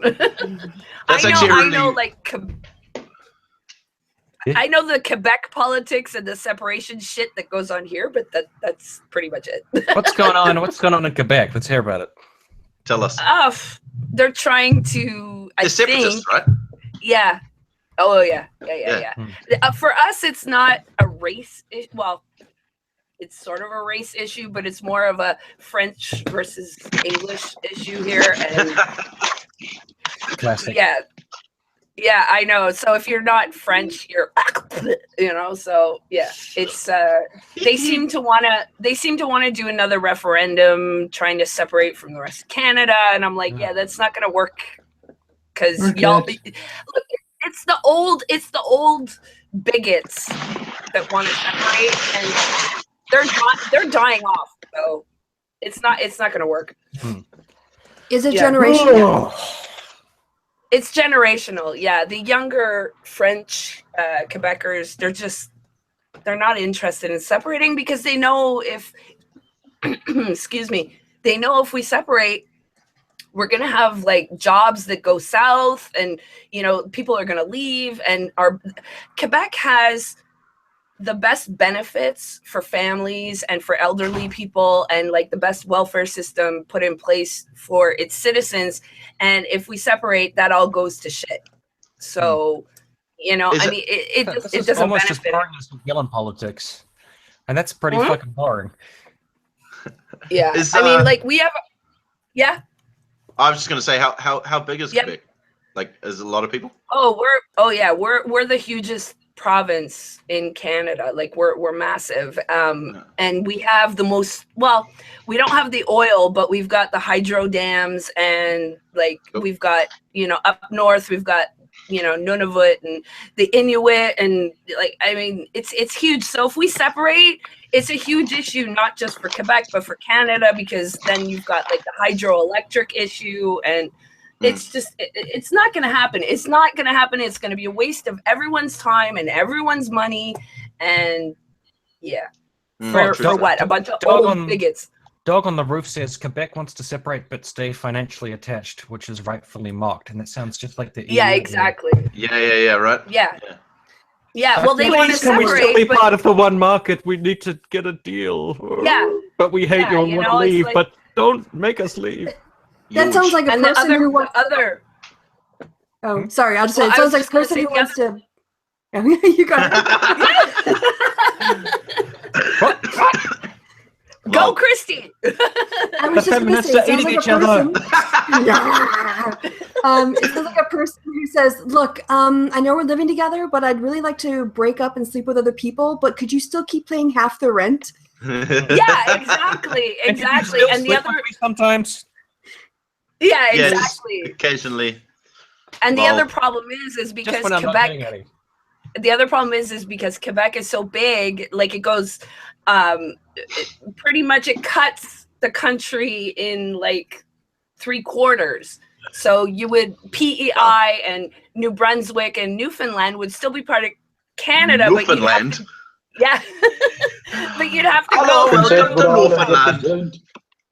It reminds me of that episode of South Park when they go to Canada and it's like the Wizard of Oz, and there's like the yellow brick road and stuff, and they're all like, "Hey, welcome," and then they go to the French area and they're all like, "Well, welcome to French Canada." Maybe. Yeah. Oui, no, that's Quebec. Bonjour. Yeah. We're the Canadian joke, basically. So yeah. Hold on, is that how you spell it? Newfoundland. What did you call it? Yeah. Newfoundland. Yeah. Newfoundland. Being a bit of a joke, Newfoundland. Like a world menace. Newfoundland, yeah. Newfoundland. I like the fact that like New Zealand's a bit of a joke because it means that we're not like threatening or destroying any like people in the world.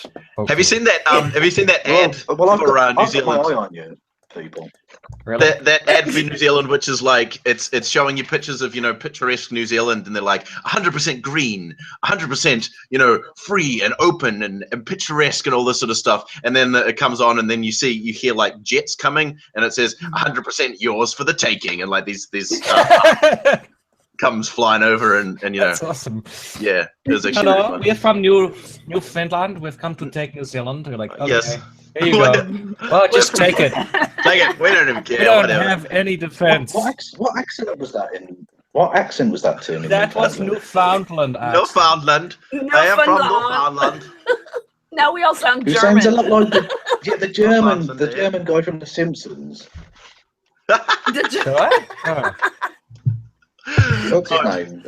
I can only remember the movie star. What's that? Not McBain. What's his name? Oh yeah, the guy who does the McBain. Yeah. Now I remember him. Yeah. I remember joking to some guy, like I was like, "Don't fuck with New Zealand. We've got a boat, and I was talking to like an American, and he's like, one boat, psh, America's got so much more weapons than that. We could crush you. And I'm like, dude, do you have a sense of humor? Did you seriously think I was saying one boat could defeat America? One thing you lack is a sense of humor.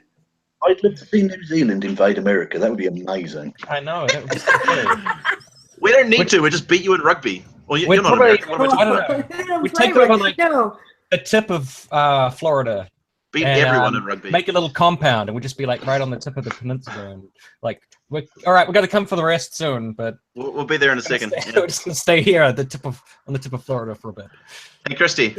Gathering resources. When you were asking for a Radiohead song, someone recommended the most relevant Radiohead song ever, Electioneering.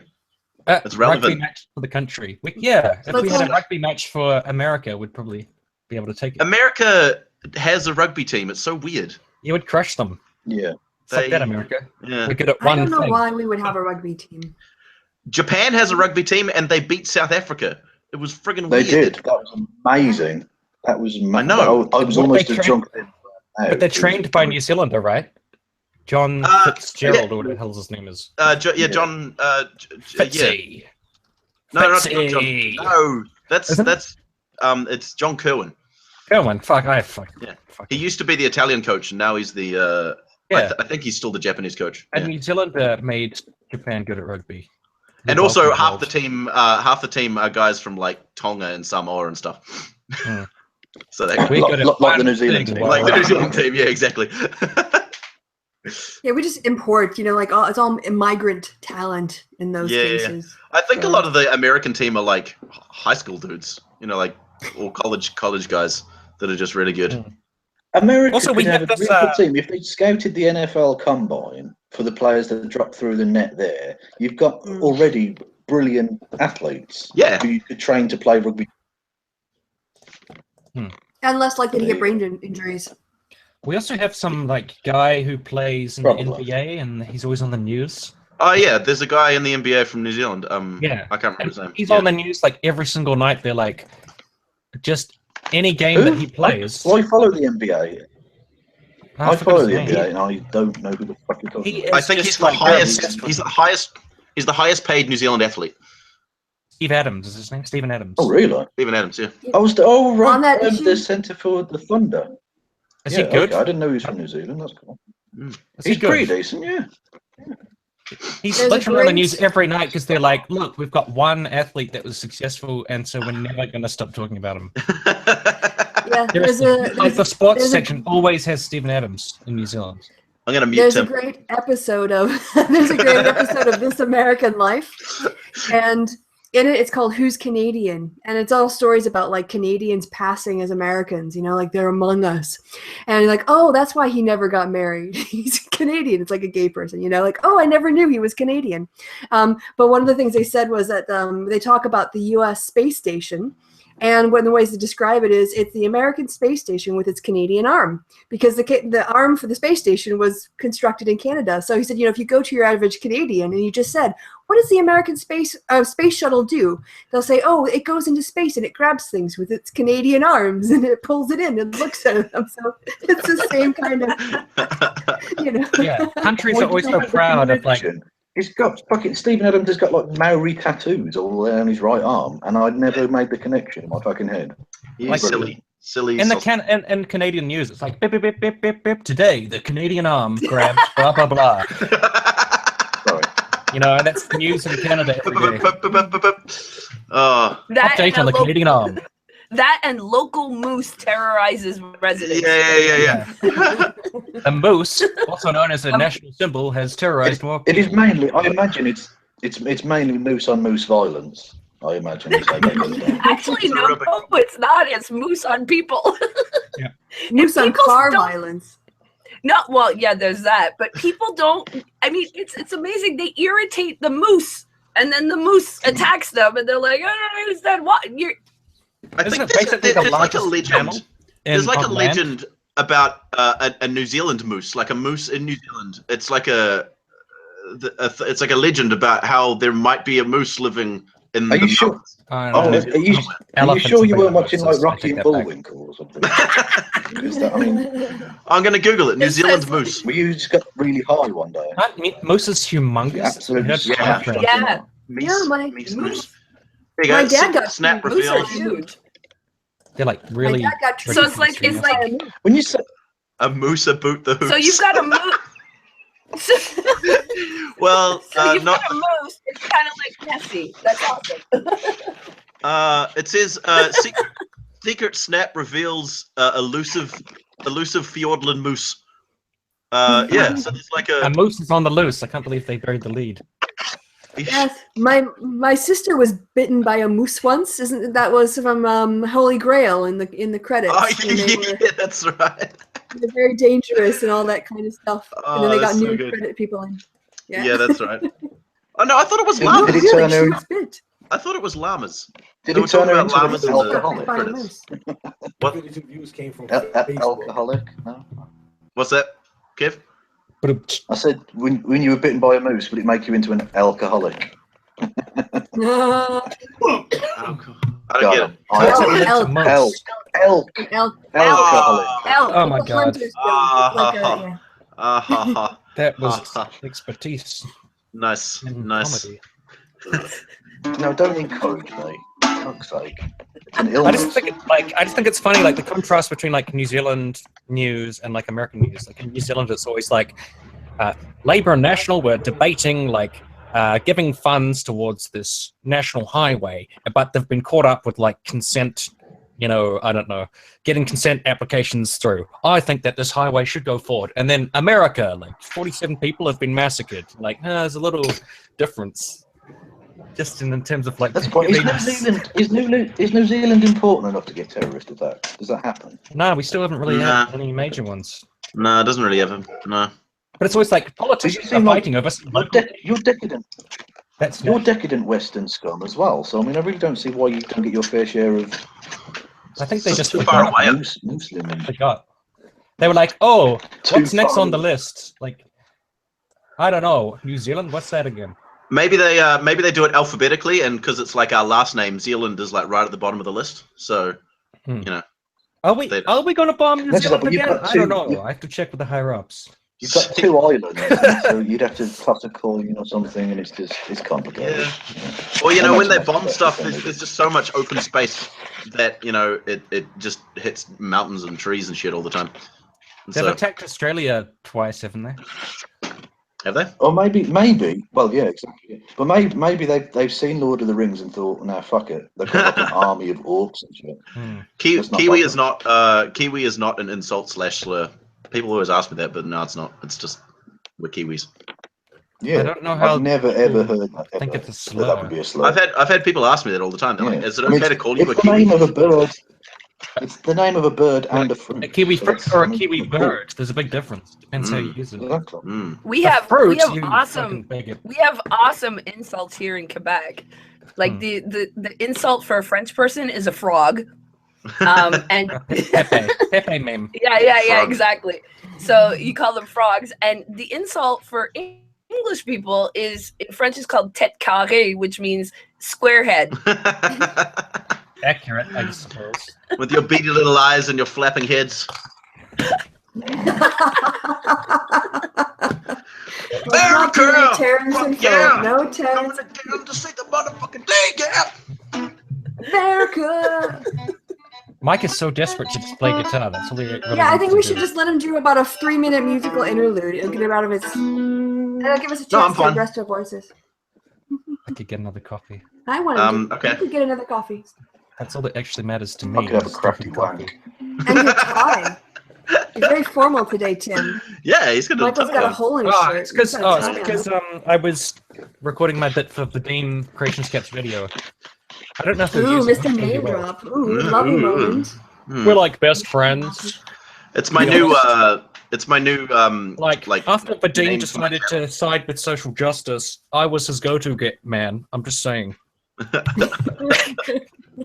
And I've been advising him on how we can win the culture war.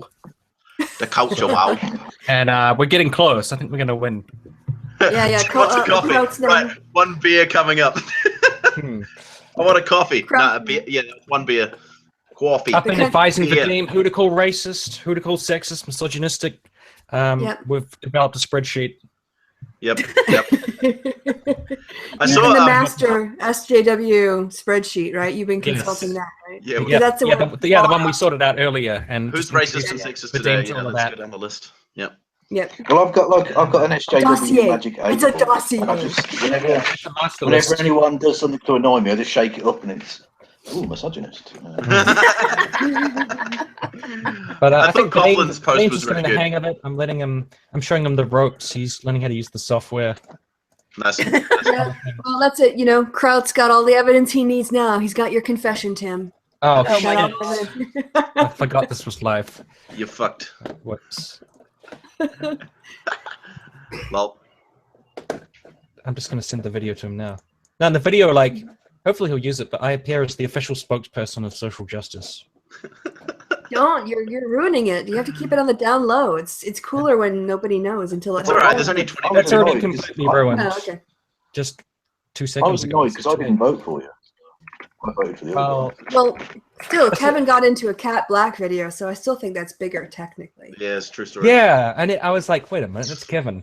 You were sounding like all highbrow, and I was like, that's not my That perception. doesn't sound like Kevin.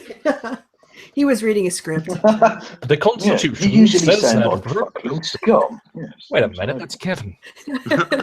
Sound like something I wouldn't even scrape off the sole of my boot. That's what you're thinking. You didn't drop any C-bombs or anything, so I was like, that's not Kevin. Just right at the end. Well, because I was reading the script. And just say cunt right at the end. Got how to pronounce the word Soralios because I'd never heard it before. Soralios. Apparently it's a kind of prostitute house or something. Huh. America's weird. And who were the other voices in that? Steve Chivette. Steve, delete the channel's chives. And who So was the other one? I gotta say that Steve's comment, the Tories have taken both Swindon seats, so Carl will be happy. When Steve said rather than having a dialogue with these people, befriending these people, I prefer to befriend someone that could delete all their channels. To me, that was just like a tremendous shitpost. Yeah. And everyone takes it so seriously. They took it so serious. He potentially was serious. But even if he was serious, it was so funny how pissed off it made them that I couldn't help but laugh. I was like, that's kind of funny. But the idea of Carl defending the president of the United States blocking journalists, but Steve Shives, who's like a minor YouTuber, blocking trolls on Twitter is offensive. I just can't even. Substantively, I do not agree with deleting all their channels, but that comment was very funny, and the reaction to it was very funny too. Yeah. So, Wooly, what were you gonna say? I was just gonna say it's horrible. It's horrible. I mean, you gotta. I understand Steve. I do. Why would you listen to these people? Just block them.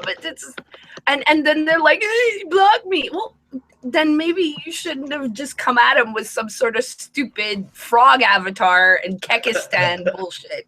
Well, I like when he says that if he ever met. He just said if he ever met Shu in real life, if Shu came up to him and said, said hi or whatever, he would take the most pleasure in saying nothing, turning around and walking away. See, I wouldn't. I'd be like, hello. I'm not Steve. Yeah, I know. It's just funny though. Also, if Steve was presented with the button that you press the button and all of those people's channels get deleted, I would probably I would take issue. I'd be like, Steve, I don't think that's very nice. Delete all their channels. But he'd probably be like, "It's what I have to do, Tim." I'd be like, "Well, what can I do? What do I do? Call the police?" This is the weirdest. This is the weirdest, most rambling fanfic I've ever heard. What the fuck is this, man? Yeah, and then it would be like, "This is Tim talking." Who knows where it could lead? It could. But honestly, how can you seriously justify the president of the United States blocking journalists and then buying bots? Yeah. That's strategic outrage, isn't it? Let's just you get offended by stuff when it suits you. Outrage, exactly. Yeah. Well, I realized the other day that Anita Sarkeesian has like, she's got maybe 250,000 subs or something on YouTube, and Carl has twice that many. And Jordan Peterson gets nearly $50,000 a month on Patreon, and she gets like, she got like 160 grand or something, a one-off 160 grand. Sure, she gets a bunch of money still, but there is endless complaining about that woman, and people are okay with Jordan Peterson, a transphobic piece of shit, getting nearly 50 grand a month to be a transphobic piece of shit. That is so sick. It is just, oh my God. Ridiculous. It's absolutely ridiculous. I mean, the fact that these, sorry, Christy, I was just going to say, the fact that these people are making that kind of money spreading this bullshit, it's amazing. It's, oh my God. Oh. The world is doomed. We're done. Yeah, I finished my drinks. Well, the other thing is Jordan Peterson's he's a Christian dude who talks about how God is logically a thing. But rational skepticism. Fucking ridiculous. It's amazing. It's if he ever complains. Paul Joseph. I was just gonna say. I remember when our community used to slap down conspiracy nonsense, and now they've just accepted the likes of Paul Joseph Watson as if they're skeptics. It's ridiculous. Have you seen that video of Paul Joseph Watson sitting like it's Alex Jones and another woman talking at a desk, and Paul Joseph Watson is on the screen, and they're having this conversation, and Alex Jones says some batshit crazy, ridiculous, out there stuff about, I don't know, them people controlling minds with vape trails or whatever the hell, and Paul actually sits there and he's just like, no, I don't think that's the case, Alex. He actually disagree. He has this like moment where he's just like, Alex Jones just said something so batshit crazy that Paul Joseph Watson is like, I don't know. It's fucking fantastic. I'm not sure what video it's from, but I saw it on something. It's just so good. Yeah, no, these people are not skeptical. These people are a disaster.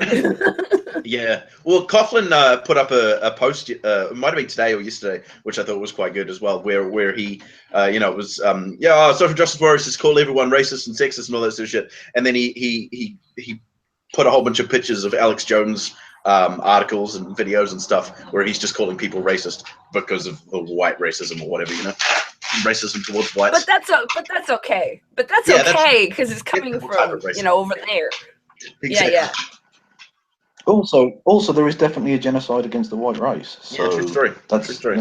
It's fine to point that out. Definitely. White genocide is just the stupidest concept I've ever heard in my life. Yeah. Having sex with a person who's got different skin color. Wally is my favourite white genocider ever. Because she has participated in the destruction of white genetics by miscegenation. So that has actually happened. Yes, five times. 5 times. You've only had sex 5 times? No, I mean, my 5 kids. No, every Tuesday. You've got 5 kids? Every Tuesday. Yeah. You have 5 kids? Wow, that's awesome. Yeah. How old are they? 3, 7, 9, 11, and 14. Wow, that's so cool. And we're all doing our part to destroy the white race. So nice. Yeah. I dig it. Oh, I'm doing my part by not on a serious. On a serious. Exactly. High five, Kristen. High five.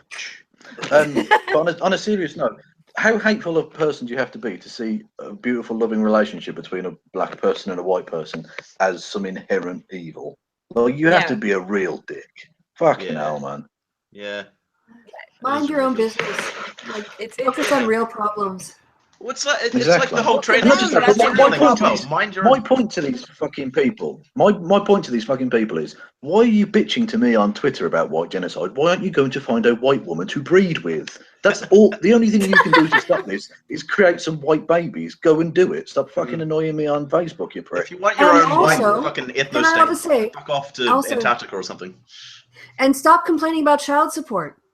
You know, I mean, basically, you want to get all these women pregnant, right, to breed the white people. Then you need to work 24/7 to pay for those babies. So that's it. Your job as a man, if you want to prevent the white genocide, is to fuck and feed those babies. That's your entire purpose in life. So welcome to your world. Go do your bit. Yep.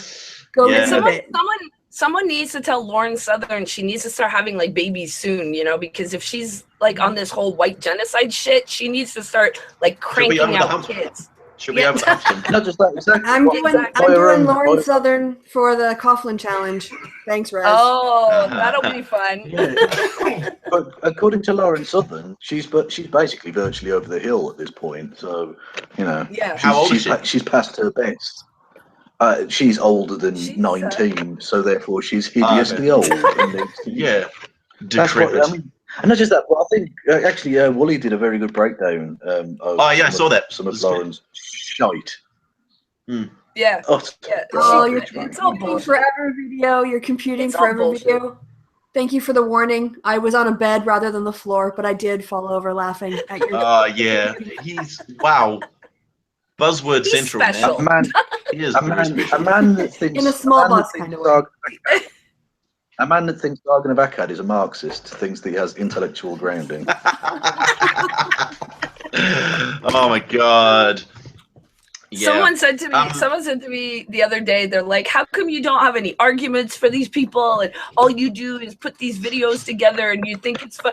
I'm like, there's no argument to be had with these people anymore. They're a joke. All you can do is point and laugh. Like there's nothing to argue here anymore. There's really nothing. You know? The idea that YouTube is an intellectual beachhead. Oh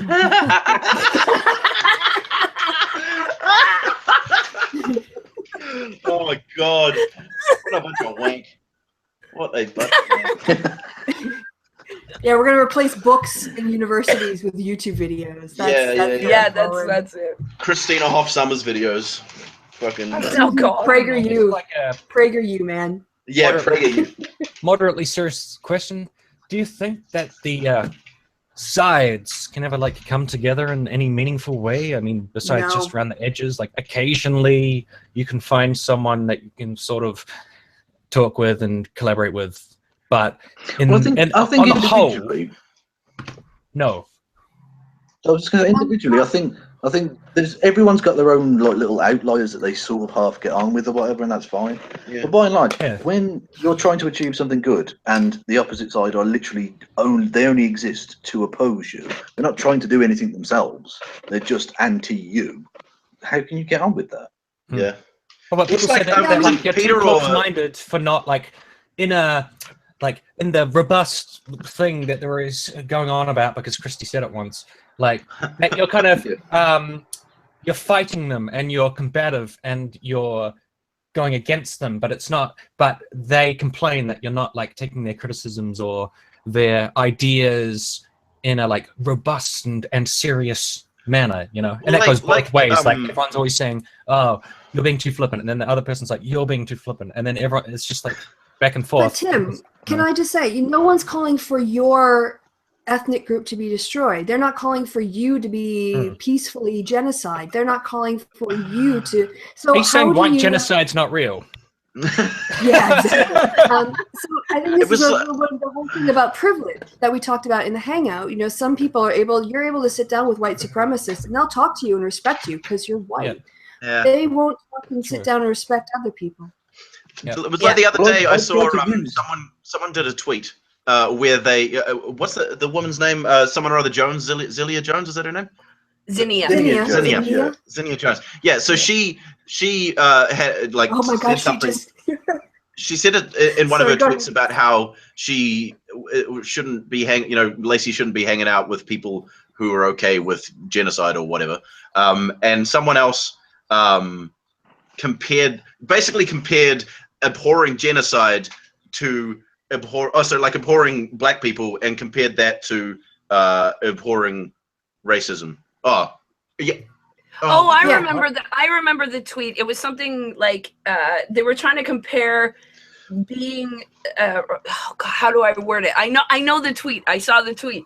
They were comparing racism with genocide or something like that, and it was the most idiotic comparison. Yeah. It was comparing hating black people to hating racists. That's it. Yeah, that's right. Yeah. That's hilarious.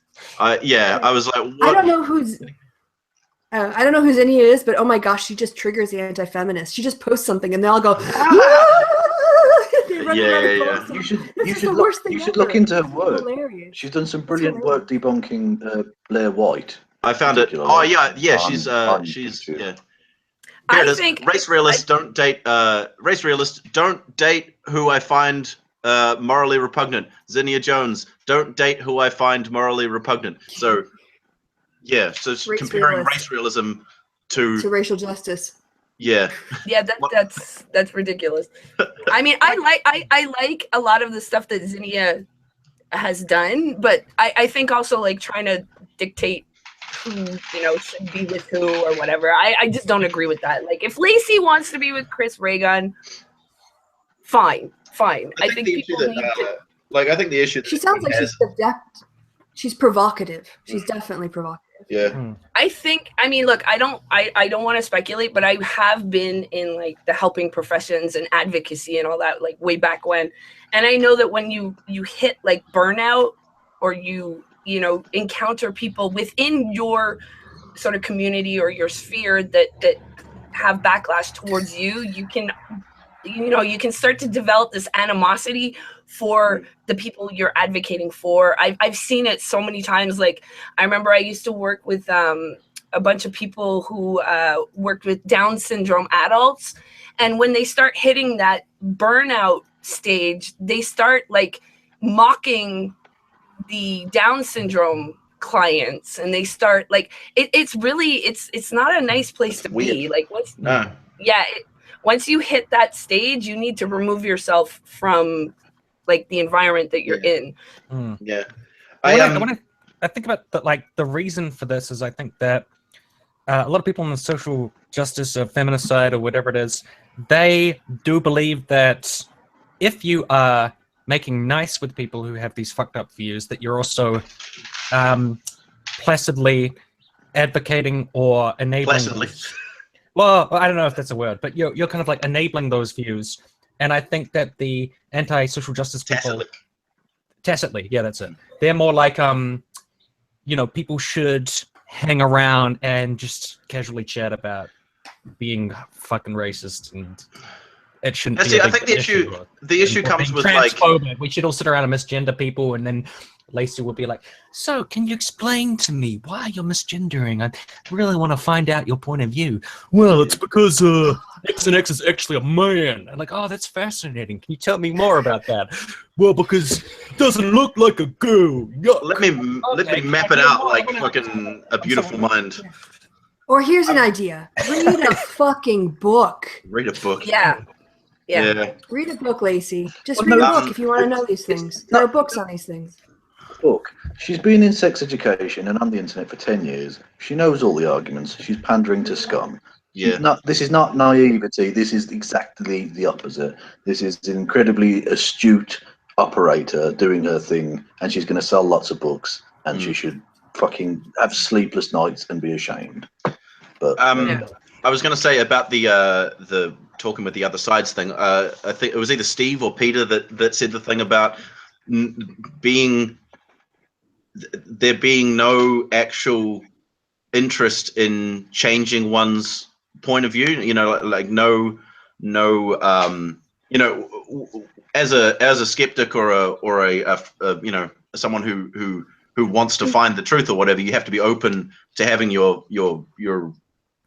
worldview challenged and your beliefs challenged, and if you find that there's evidence to the contrary, you need to change those beliefs, right? That's what we kind of do as skeptics, right? But a lot of the time I just find that people aren't they have their thing and they're sticking to it. You know, no matter how logically or well argued your position is, they just don't even want to change. Well, I mean, you know, even just beyond like the science of like the trans situation and the facts of the situation, there's also a social level of it, which is when we look at the stigma and we look at the way that trans people are treated in society. And me just saying like, you know, irrespective of like reals, not feels, and facts over feels and all that kind of shit, I just simply don't believe in treating people badly just because you want to be like, well, because of the facts and the science, I have to treat you like shit. Like,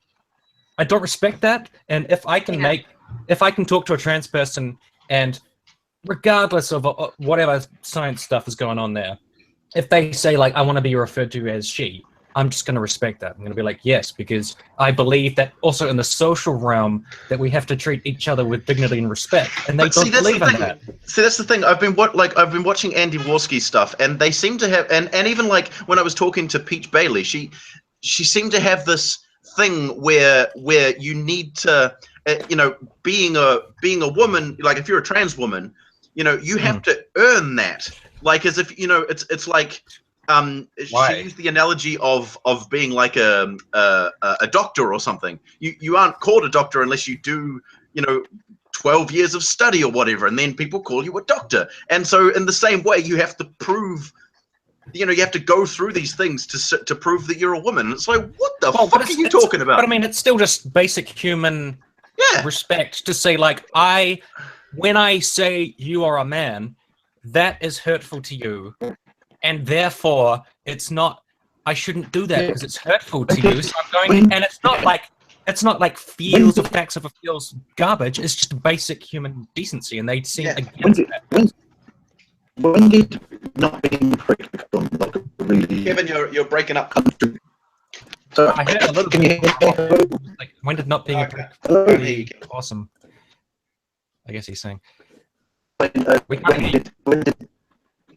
You're broken. Kevin's a robot. I'll go back. Social justice broke you. He's a Dalek.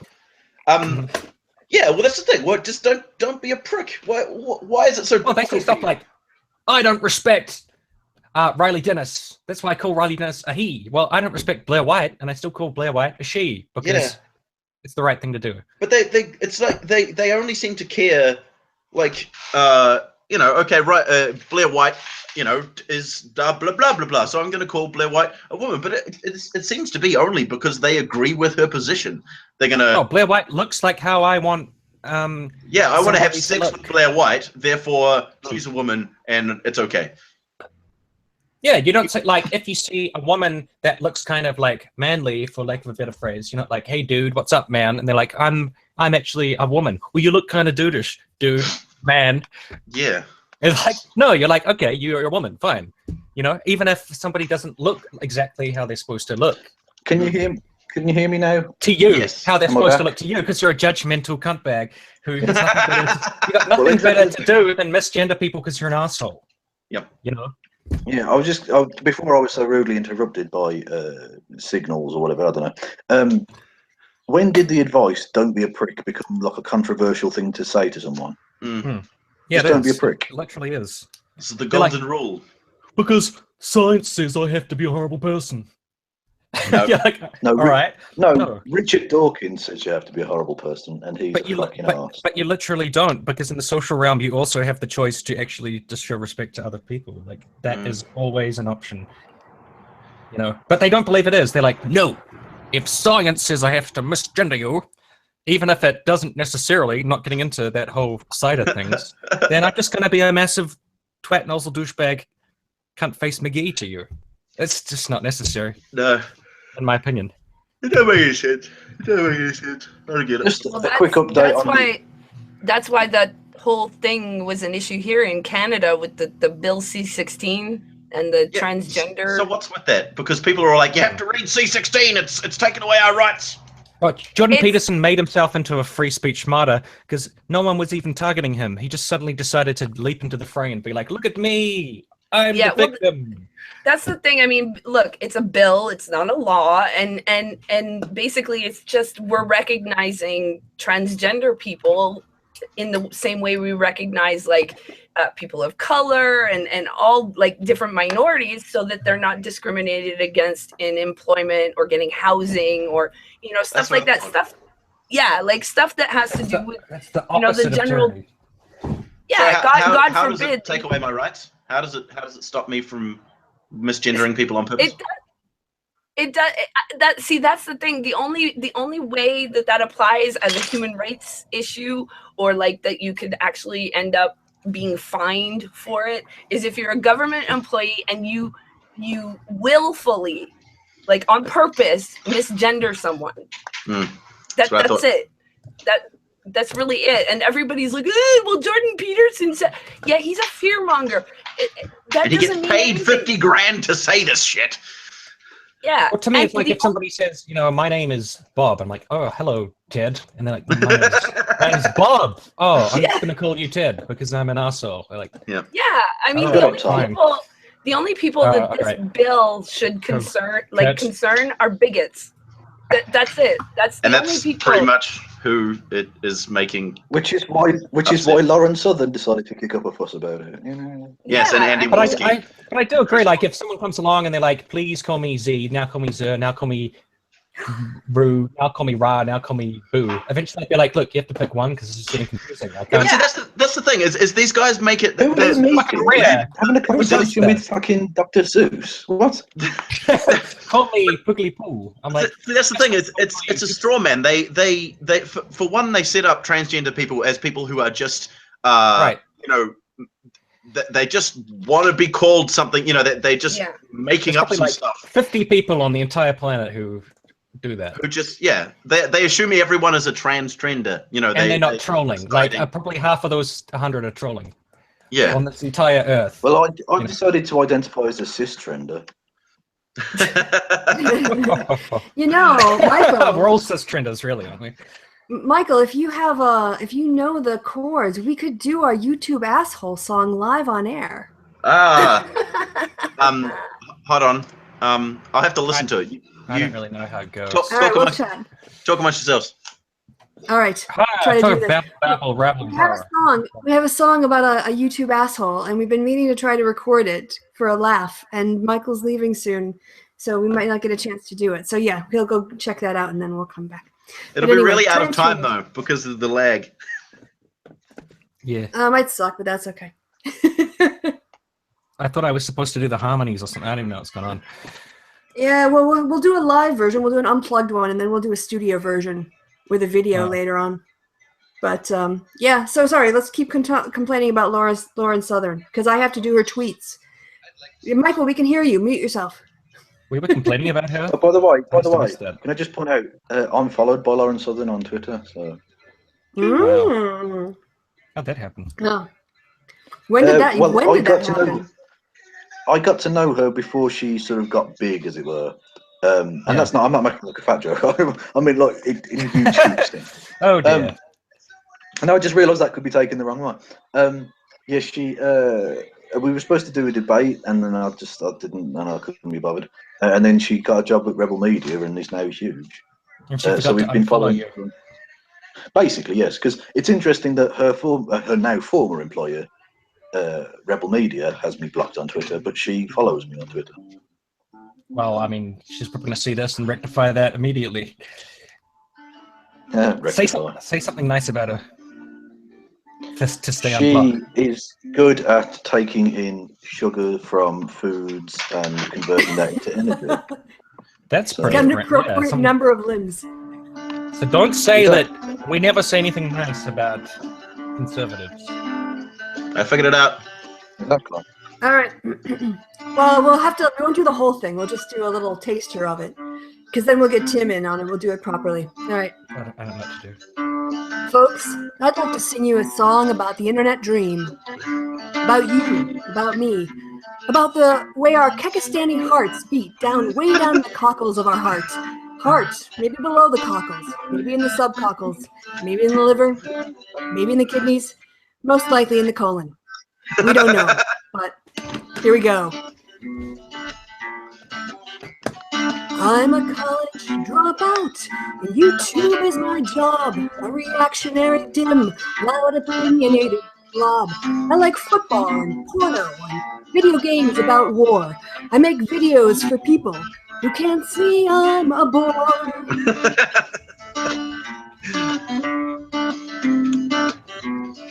But sometimes that just ain't enough to keep a man like me interested.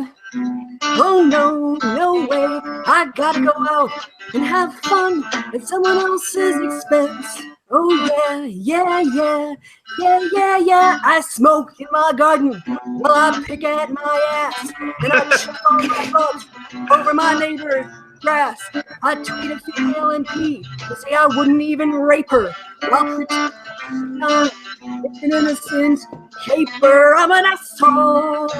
Asshole. Asshole. He's an asshole. A YouTube asshole.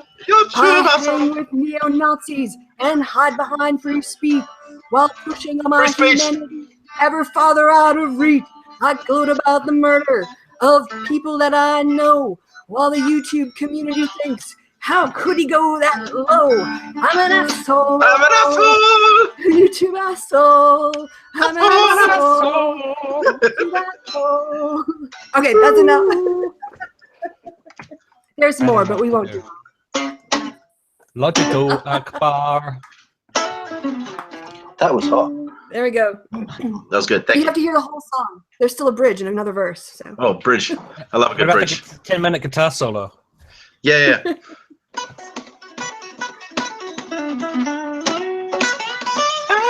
Oh yeah, yeah, yeah. SJW band. Holy shit. Yeah, try to get Kraut and T to do this shit, man. No way. No way.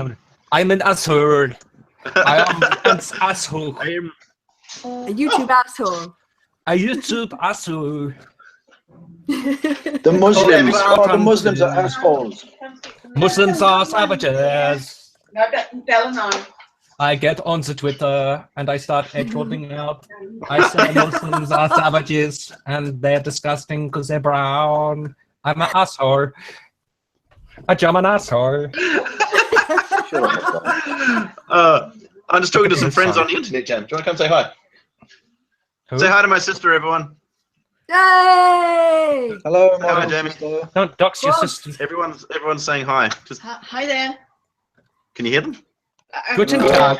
Hello. Greetings from Düsseldorf. Ich komme aus Düsseldorf. That's all I can say in German. Yep. But you don't. That's That the thing. wasn't German. That was not German. That was just English with an accent. It's with an accent. Yes, all your V's, all your W's are like V's. Yeah. I love how Norwegians say Vikings. They say Vikings. Say hello to Jamie. Yeah, Vikings. actually, what's hard for some Germans is vending machines. I'm worried Vending about the machine. Vikings using our vending And Vending machine. squirrels. Squirrel. Have you seen Germans trying to pronounce squirrel? There's a video of just Germans trying to pronounce My the word squirrel, favorite and they're like, thing is squirrel. world wrestling. Well, Americans And then get I- that wrong as well. Squirrel. In the World War, the Vikings. I made fun of my German friends for not being able to say squirrel, and then they told me what the word for squirrel in German was, and I had to try and pronounce that, and it's not Is easy. it like Stukenhagenploiking? It's like No. ein Hörnchenchen. Einhornchen. Yeah, Einhornchen. it's difficult, Einhornchen. Einhornchen. especially when you look at it.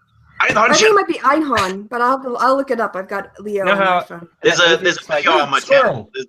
I did a video on my channel of me trying to pronounce that. So Okay. Also, just a quick update. Labour have taken the Vale of Clwyd in Wales from the Tories, which is Oh, well, that was key. Ooh. and interestingly Someone in the also chat said- the Lib Dems. The Lib They Dems want got the Vale. 666 votes. Oh, wow. Of what? someone Vale in of the chat Clwyd. said I'm finished and I can't say squirrel no matter how Vale of Clwyd. hard I tried. That's in Well, Wales. you know what they say. Eichhörnchen. So goes the Clwyd, so goes the election. Oder Well, I das would hope so, Eichhorn. but probably not. Oder das Hornchen.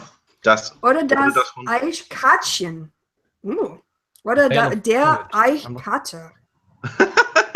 What is this? In German, Holy shit, that is nipple, obscure. is it true that in German nipple is breastwort?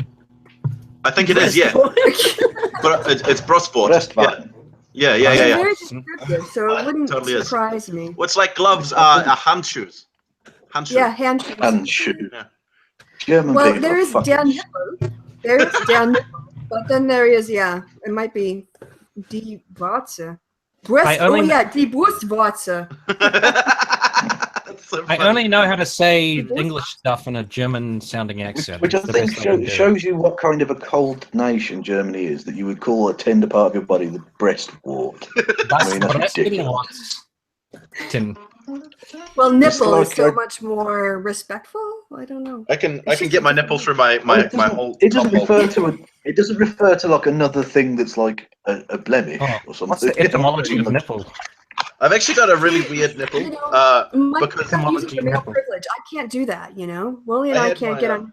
We'll get. Well, you can take a photo of mine and put it over top of yours.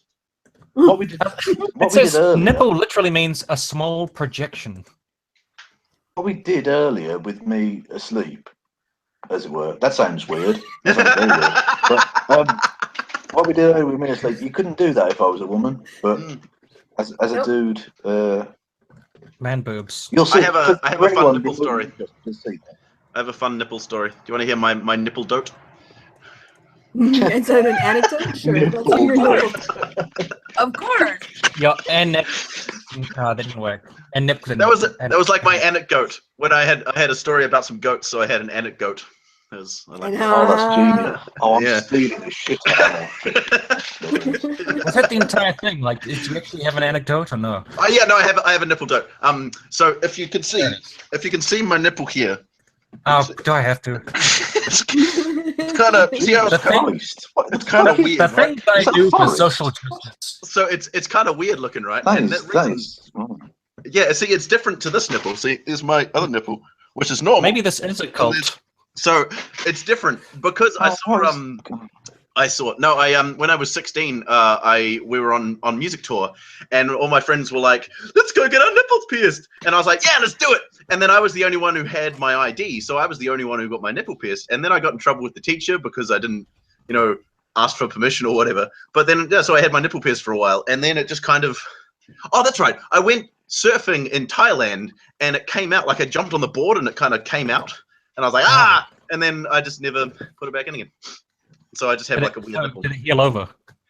Yeah, it's just kind of healed over. I don't have a thing. And it's also to do this, like, because I was like, sometimes I have to do this to like put the bar in or whatever, and it really hurts to do this for a long period of time.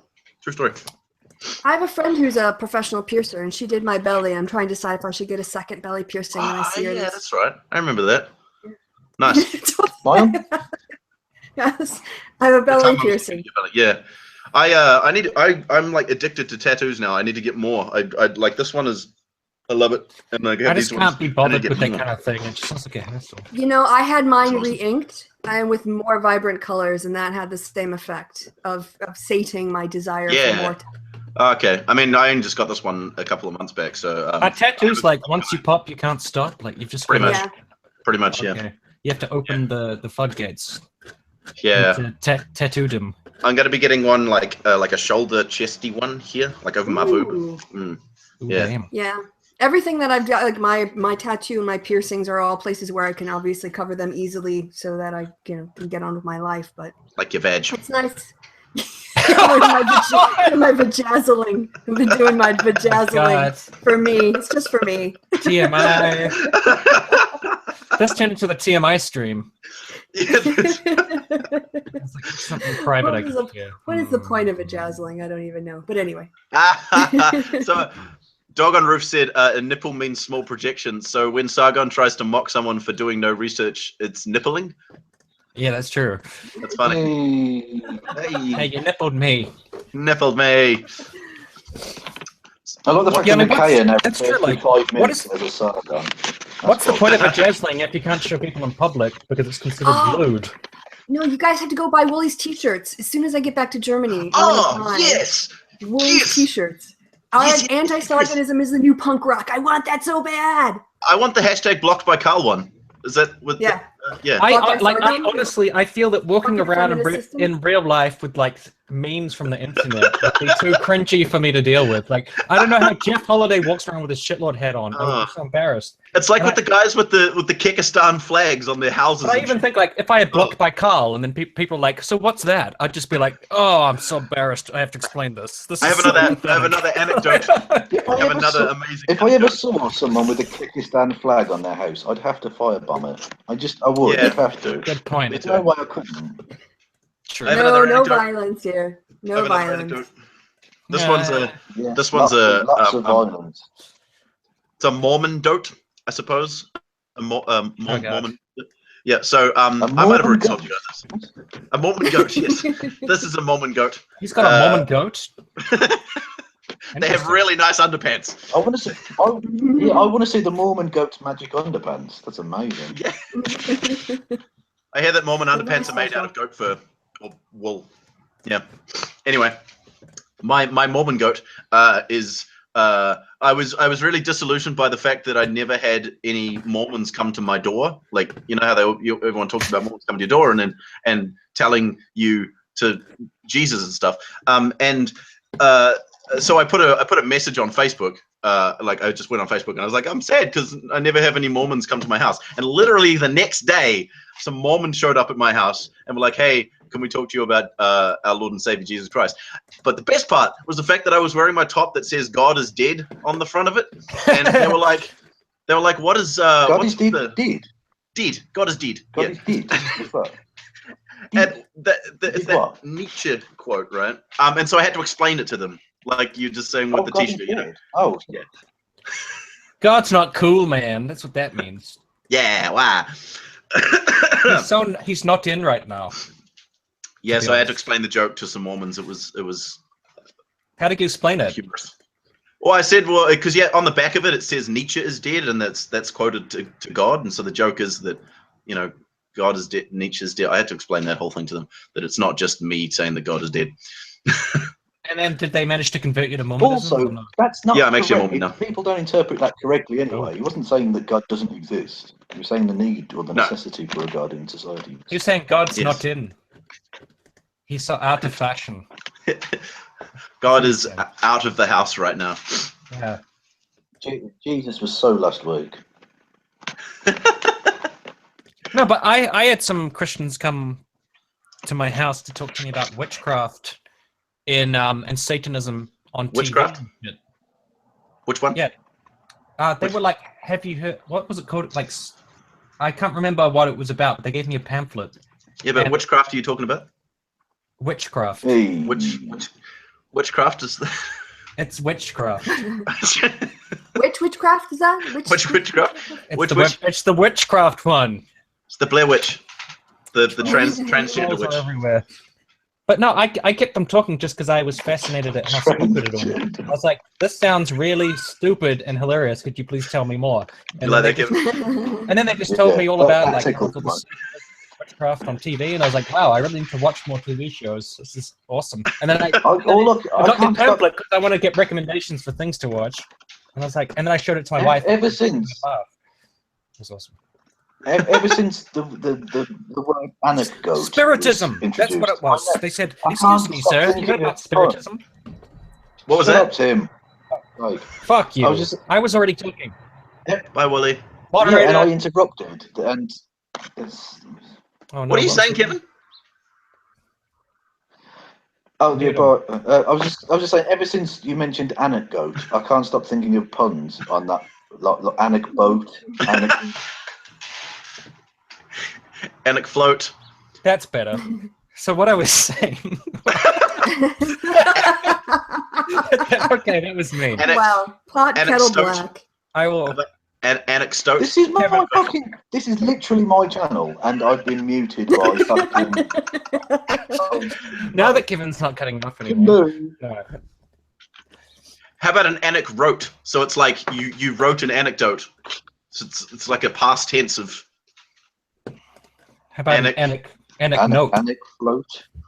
An anecdote. I say anecdote to this entire conversation. An anecdote. About having a beer. And too much to eat. So you're anecdoted. Yeah. But no, like they were like, have you heard about Spiritism? And I was like, no, but that sounds really interesting.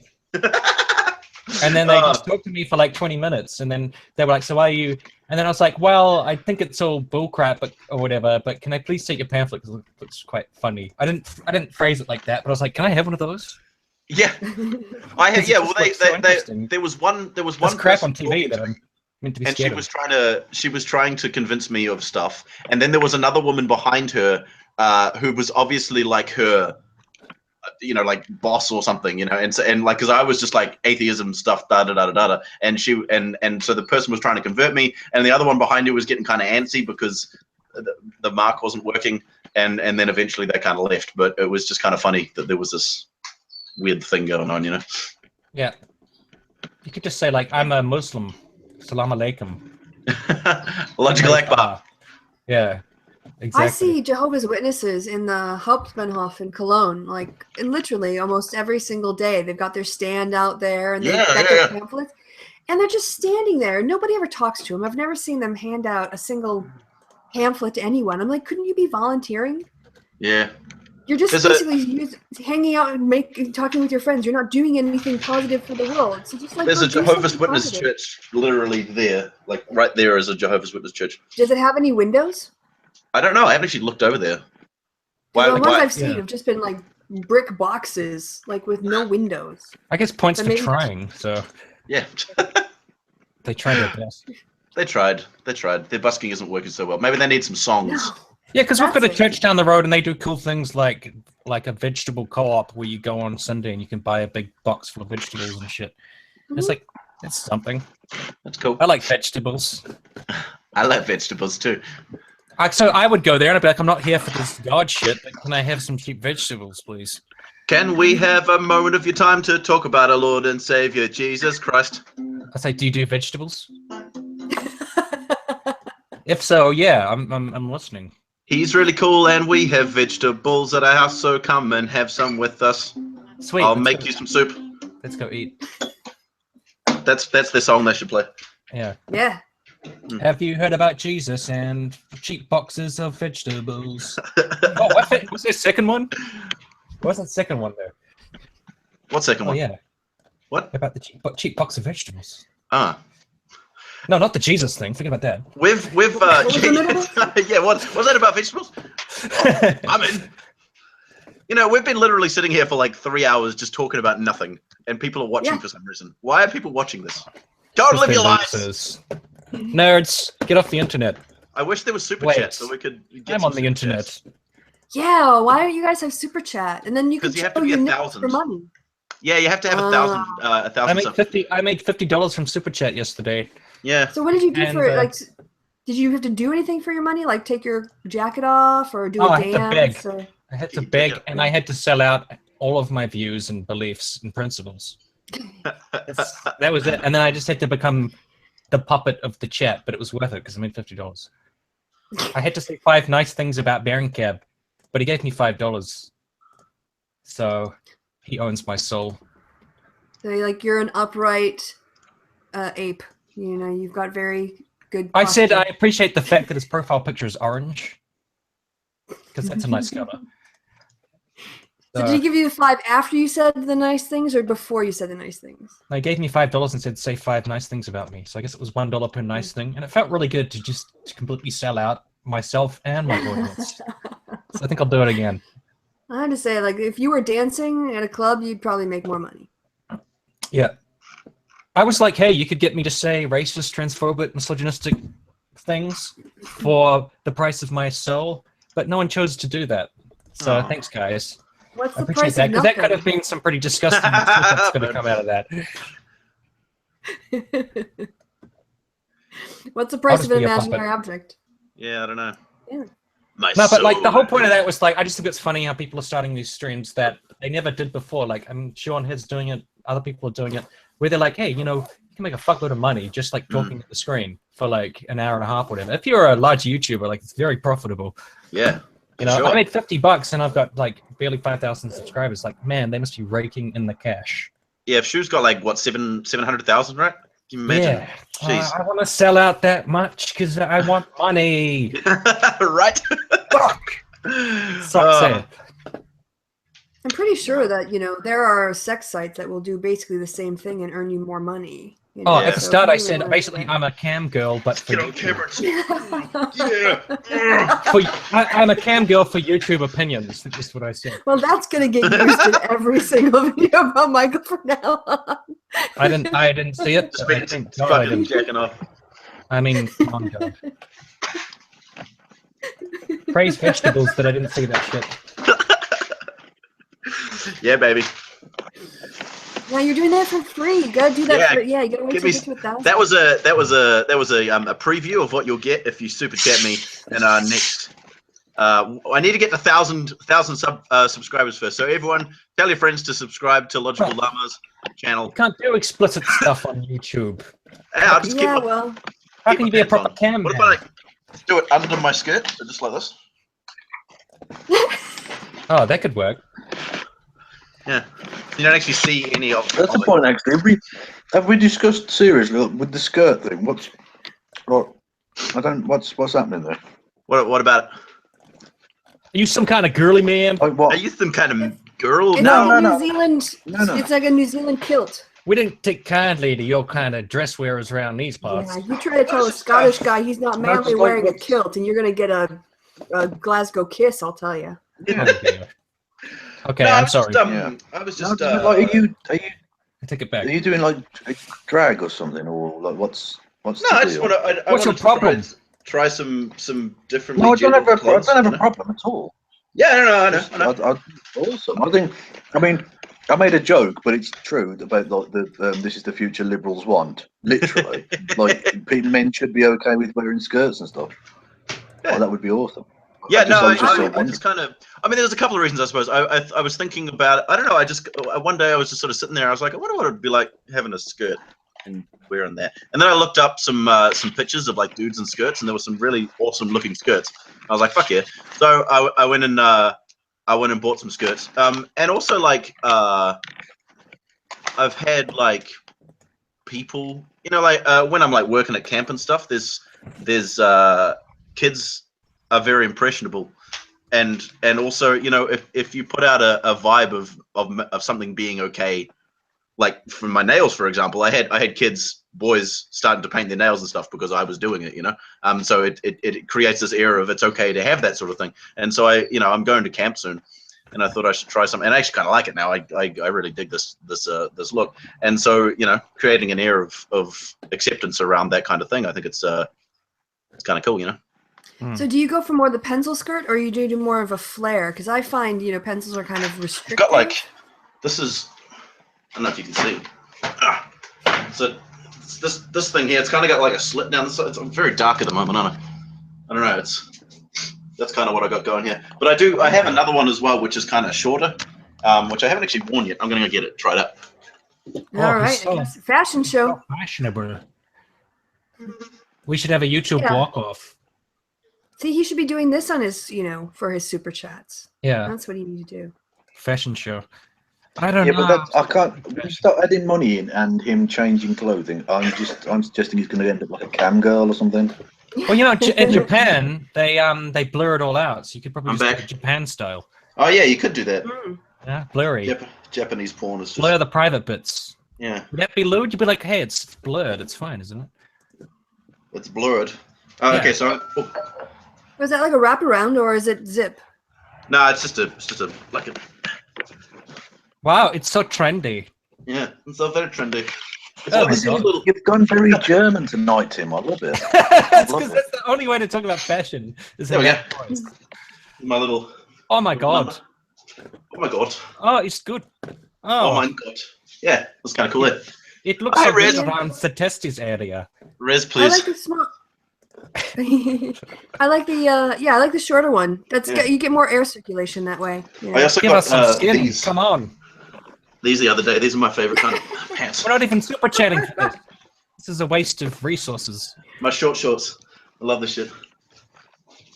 And they just need put money. pockets in them. You They just put pockets in a them. skirt to like a rugby top, the rugby shorts, which is something else. It's a contrast, right? It's very in New Zealand.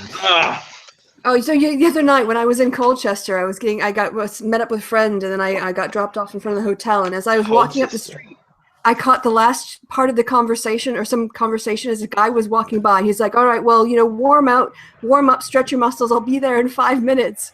And I was just like, I don't know what an odd part of the conversation to walk in on.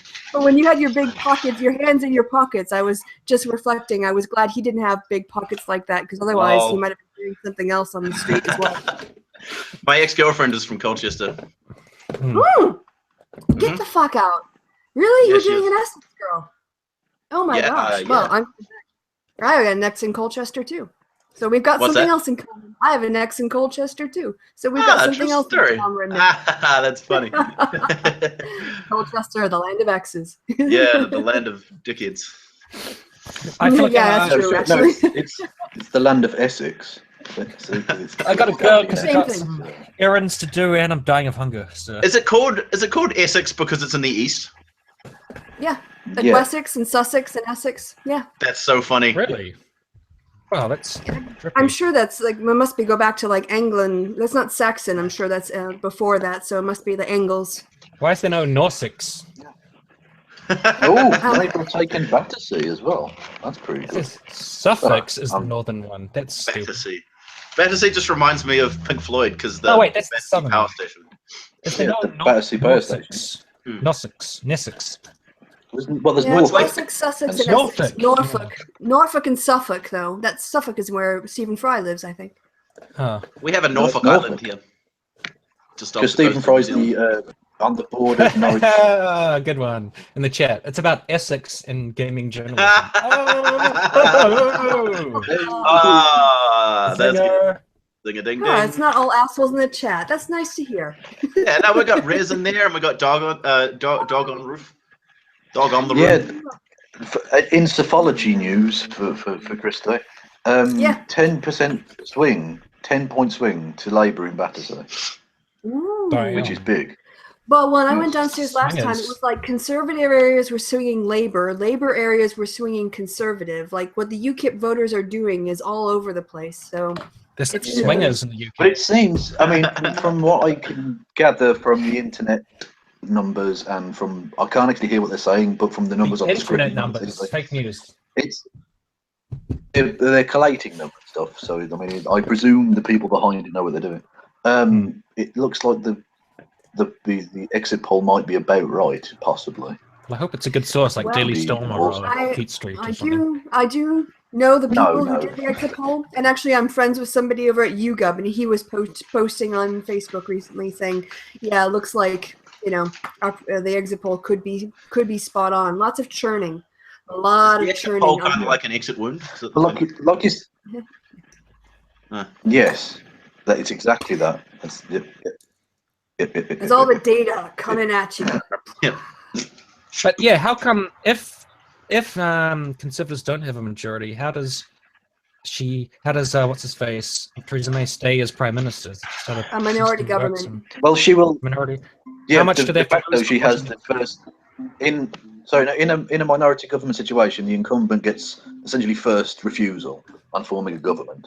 So she can either stay as a minority government and carry on, but not really be able to pass any legislation because she's a minority government, or she can try and form a coalition, but that's basically impossible. Oh, I see. It means most seats, but less than half. I had the idea for my super chat.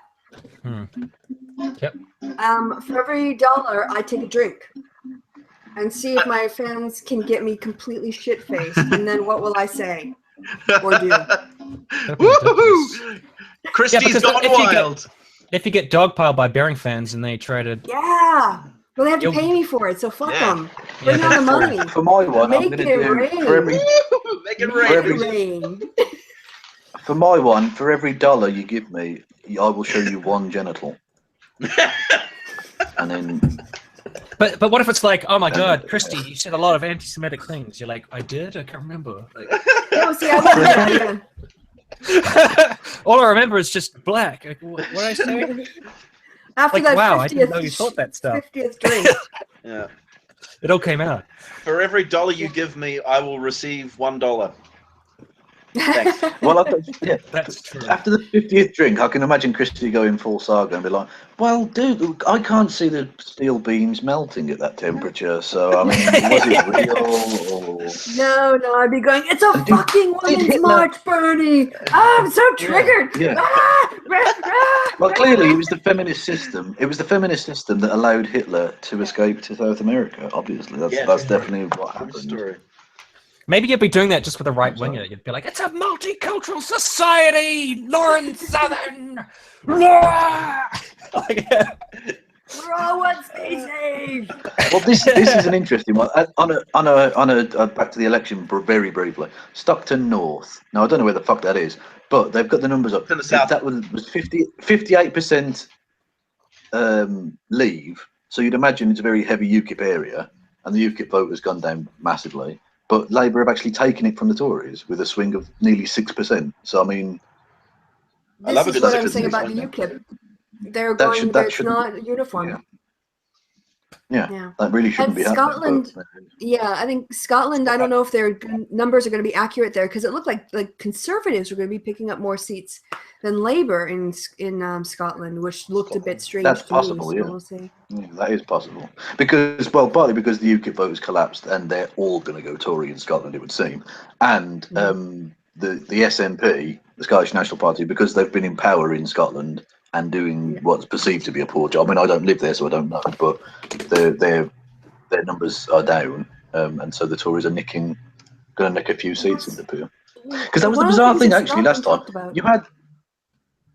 Sorry, go in ahead. 2010, you went from a Labour majority to a Tory majority. To a hung parliament, but with a far higher number of Tory seats. And so you ended up in a bizarre situation because Labour lost a lot of seats in Scotland. You ended up with a more left-wing parliament, even though they had a lot more Tory seats. Very, very strange. And a funny. Just one more thing on the British election, if I could. One thing that's been interesting to me, obviously, as someone who's interested in feminist issues, is if you look at the party leaders, it doesn't get talked about a lot, but you've got Theresa May, you've got Nicola Sturgeon, you've got Caroline Lucas, Leanne Wood. You technically have more women party leaders than men, because you've got Paul Nuttall, Tim Farron, and Jeremy Corbyn. Yeah. And in Scotland, all three major parties are led by women. Yeah. Which is pretty awesome. I'm surprised Sargon isn't having a fit over it. I have really nice legs. I'm sure he is. You do, Michael. You have a very shapely calf. You would have done well in the Elizabethan times with your tights and your pantaloons. My thighs, and Michael, I wouldn't mind having those legs wrapped around me. That's all I'm saying. There is so much in this hangout that can be just taken completely out of context and just used against us. Yeah, but there's no context there. That is literally me saying I'd like to have homosexual intercourse with you. I mean, I'm only saying it in a humorous way, but there's no context there, is there? There's always a little truth underlying the humor. Yeah, that's right.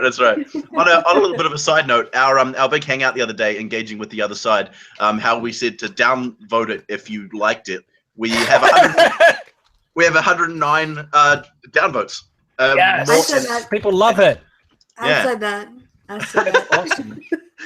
Just say that to fuck with people all the time. If you just all of our videos from now on, if you like it, you have to dislike it. I tell people to downvote my super chat, but you have to leave a message calling us cooks or something as well. Definitely. In my super chat, I said I feel disgusting taking people's money, but I'd feel better if you downvoted, so that because it would make me feel better. It would be like, this is bad, Tim. You are bilking the audience. I'd be like, it's a good point. Thanks for the downvotes. Keeps me on the level, Make your opening. If Anita Sarkeesian if you think Anita Sarkeesian is amazing, downvote this video. Yes. I'm just amazed that they loved our chat so much. That's pretty cool. Yeah, it's good, eh? It's good. Thanks, guys. It's been viewed nearly 2,000 times, which is nice. Wow. It's too bad. And it's all working now. We didn't have more downvotes. It's kind of sad. Like 3,000. If it was the whole 3 hours wasn't working for a while there. 82 people who upvoted. Why do you have to be such assholes? Yeah, stop being dicks.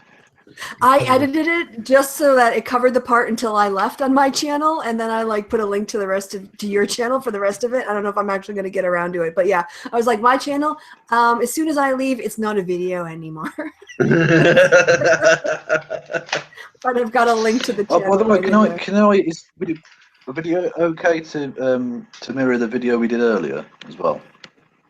Yeah. That could be when quite I'm funny. done with it. Yeah. When I'm done with it, yeah. Yeah. So I guess we can tell people where there's a video coming out where we do a response to No Plum, but I have to edit it together. So yeah, that'll be coming out on my channel and then mirrored on Kevin's channel. Hmm. And get ready I don't tend for to mirror. some of the I'll be mirroring some of the sexiest things you will ever see. I mean, it's debauched, frankly. Yeah, baby. Anyway, Mick Jagger. Wants to mirror. I gotta get going because I need to eat and I have to take my car to get repaired. Leftovers. Okay. Thanks for stopping by, Tim. Thank you for inviting me to this You're not welcome. safe space where Love good stuff. I wasn't challenged, and that's how I like it. You're a cuck, Tim. I'll see you later. See you later. See you later. See you later. You're a cuck. Later, Echo, cuck. echo, echo. Chamber. Bye. Echo chamber bullshit. That was good. Should we get some other people as well? Now. Get Rez in here? Or we... Oh yeah. Yeah, why not? Rez, do you want to join? Are you in the chat? She has the link in the group. Just put the link in like our normal chat and see who comes on. Okay. Do not put the link in the normal chat. No? Like in the normal Facebook. If, well, I mean, not in Facebook, or not on. Sorry, not on Twitter. No, I was going to put it in this chat, in the chat. Yeah, and then because if anyone horrible comes on, we can just get rid of them. It's not a problem. Okay, I'll do it.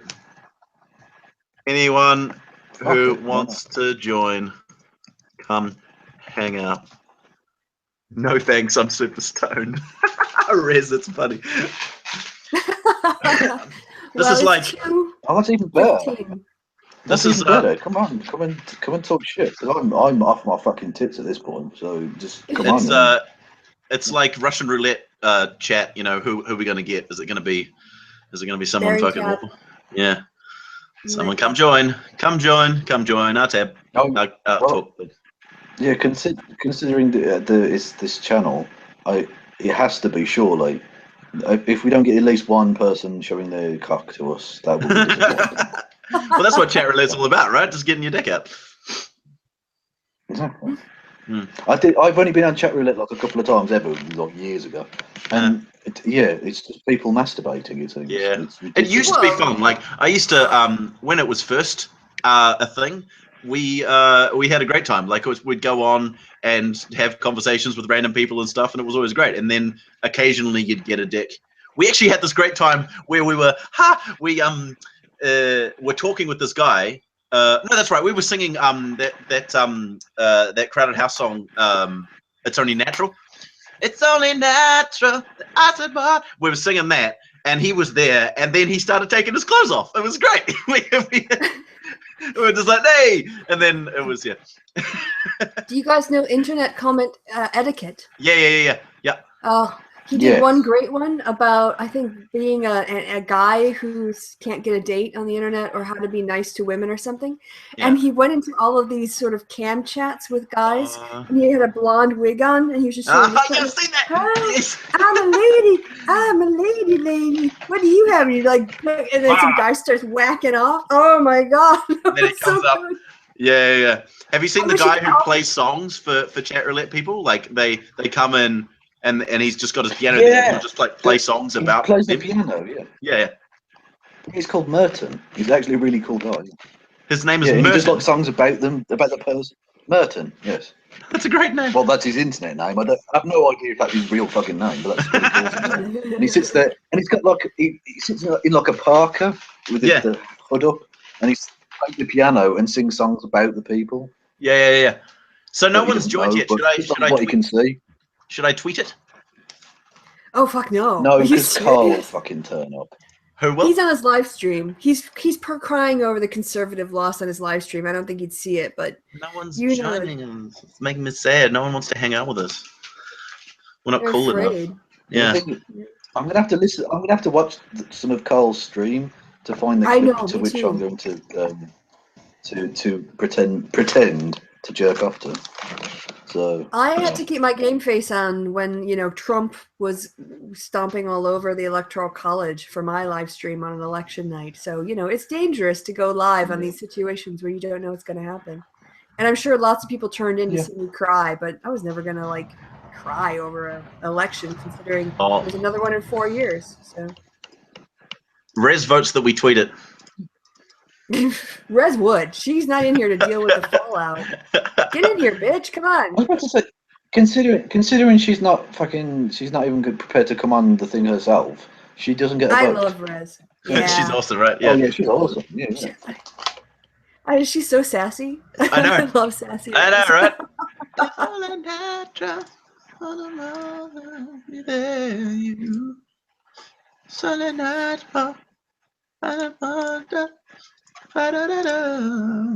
Rez, go. Come on, Rez. The words to fucking songs.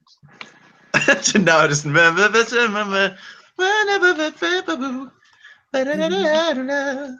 Did you guys hear my You're like a freeform scat singer. It's glorious. oh yeah. I watched in my latest Logical Llama video, I just recorded like a jazz backing thing, and then I scattered over top. But with the scatting, I just put in like random swear words and shit, and so like it's like boot up, do cunt, yeah, what do suck my balls, yeah. I saw your Harry Potter mix. Oh yeah, what did you think of that? I thought that was real fun. I tagged my friend into it.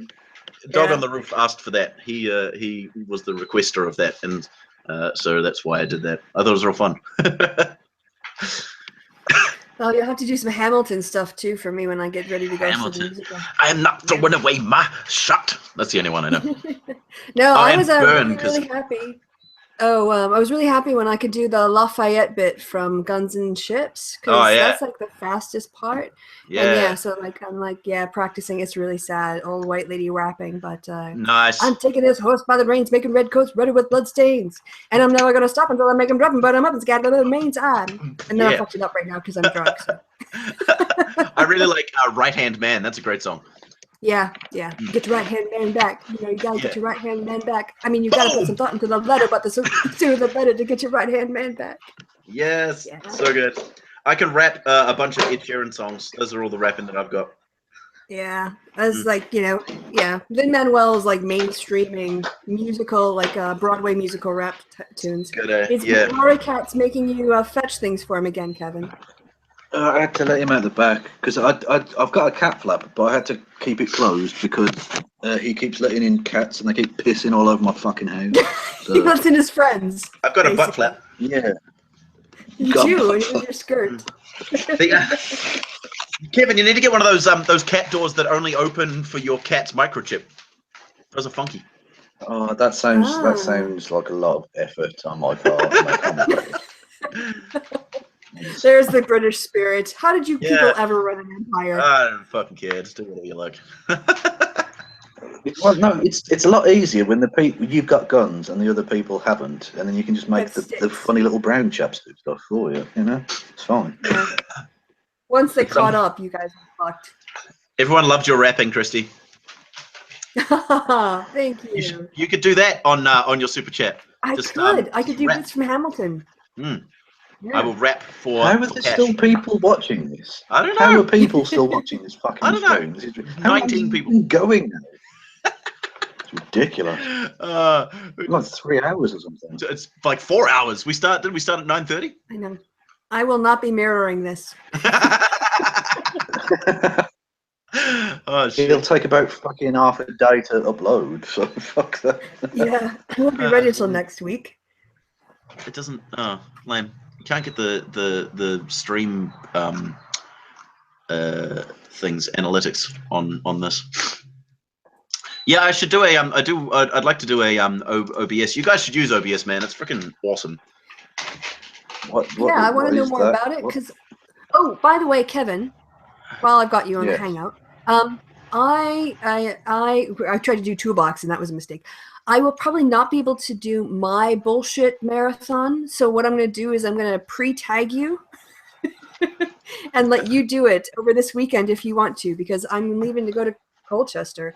So I'm going to be like doing field research until Monday. Oh, so I have to look at Lauren Southern's Twitter. No. I'll take Lauren Southern. I was thinking about Donald Trump, but I'll have to figure out. But I'll find you somebody and I'll let you know. And you can take the challenge, and then you can basically re-tag me, and then you can tag somebody else. So, yeah. But I don't want to make people wait, and especially if you were quite keen to do it, I didn't want to hold you back. It was pretty fun. So. I liked it. I just got drunk and read stupid tweets. I could have gone on for a lot longer, but I just didn't. Yeah, I watched most of the Cernovich thing, and that was he God is. Damn. Whew. Yeah, he's someone else, isn't he? Did you like my Cernovich voice? He is. I thought it was disgustingly ableist and quite funny. So yeah, if anyone has suggestions for whom I should make Kevin read the tweets of, I was thinking Donald Trump, or maybe, has anyone done Bering yet? That would be funny. He doesn't really tweet that much, though, does he? No, or Sargon. Sargon might be fun, especially after the election. Like Paul Joseph Watson. Oh, actually, that would be quite funny. Yeah. But I don't know. Yeah. We'll see who the people choose. Or just like a random kick Twitter person, you know?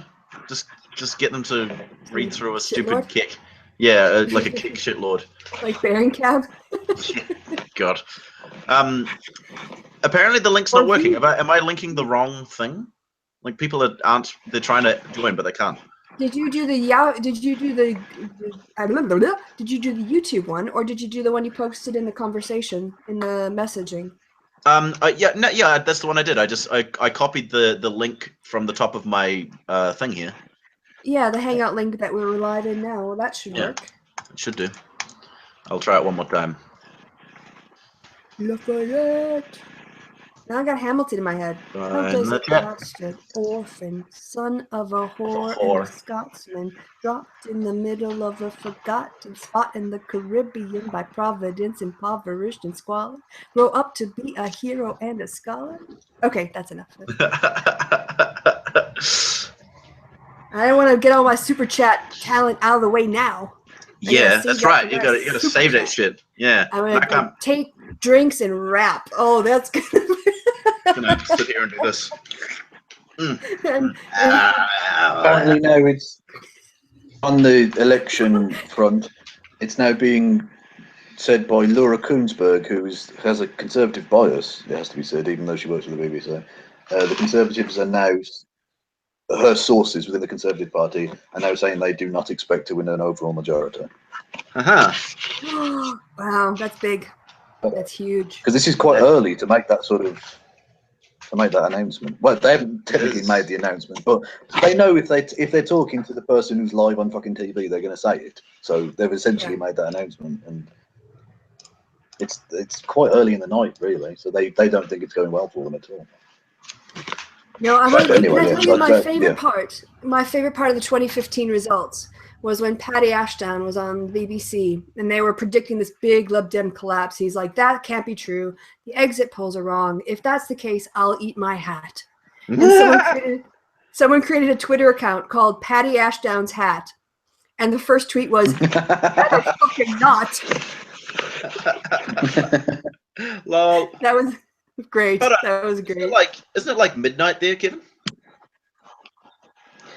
It's 2:30 in the morning. So why is there an election going on at 2:30 in the morning? Oh, the results take for fucking ages. Oh, they're counting the votes. Closed at 10. Yeah. The polls closed at 10 p.m. yesterday. Gotcha. Evening. Yeah. They count the votes by hand, Michael. They actually count them all by hand. Seriously. And that's why it takes till like 8 o'clock in the morning to get a result. It takes like Why don't they use computers? Why? Because tradition.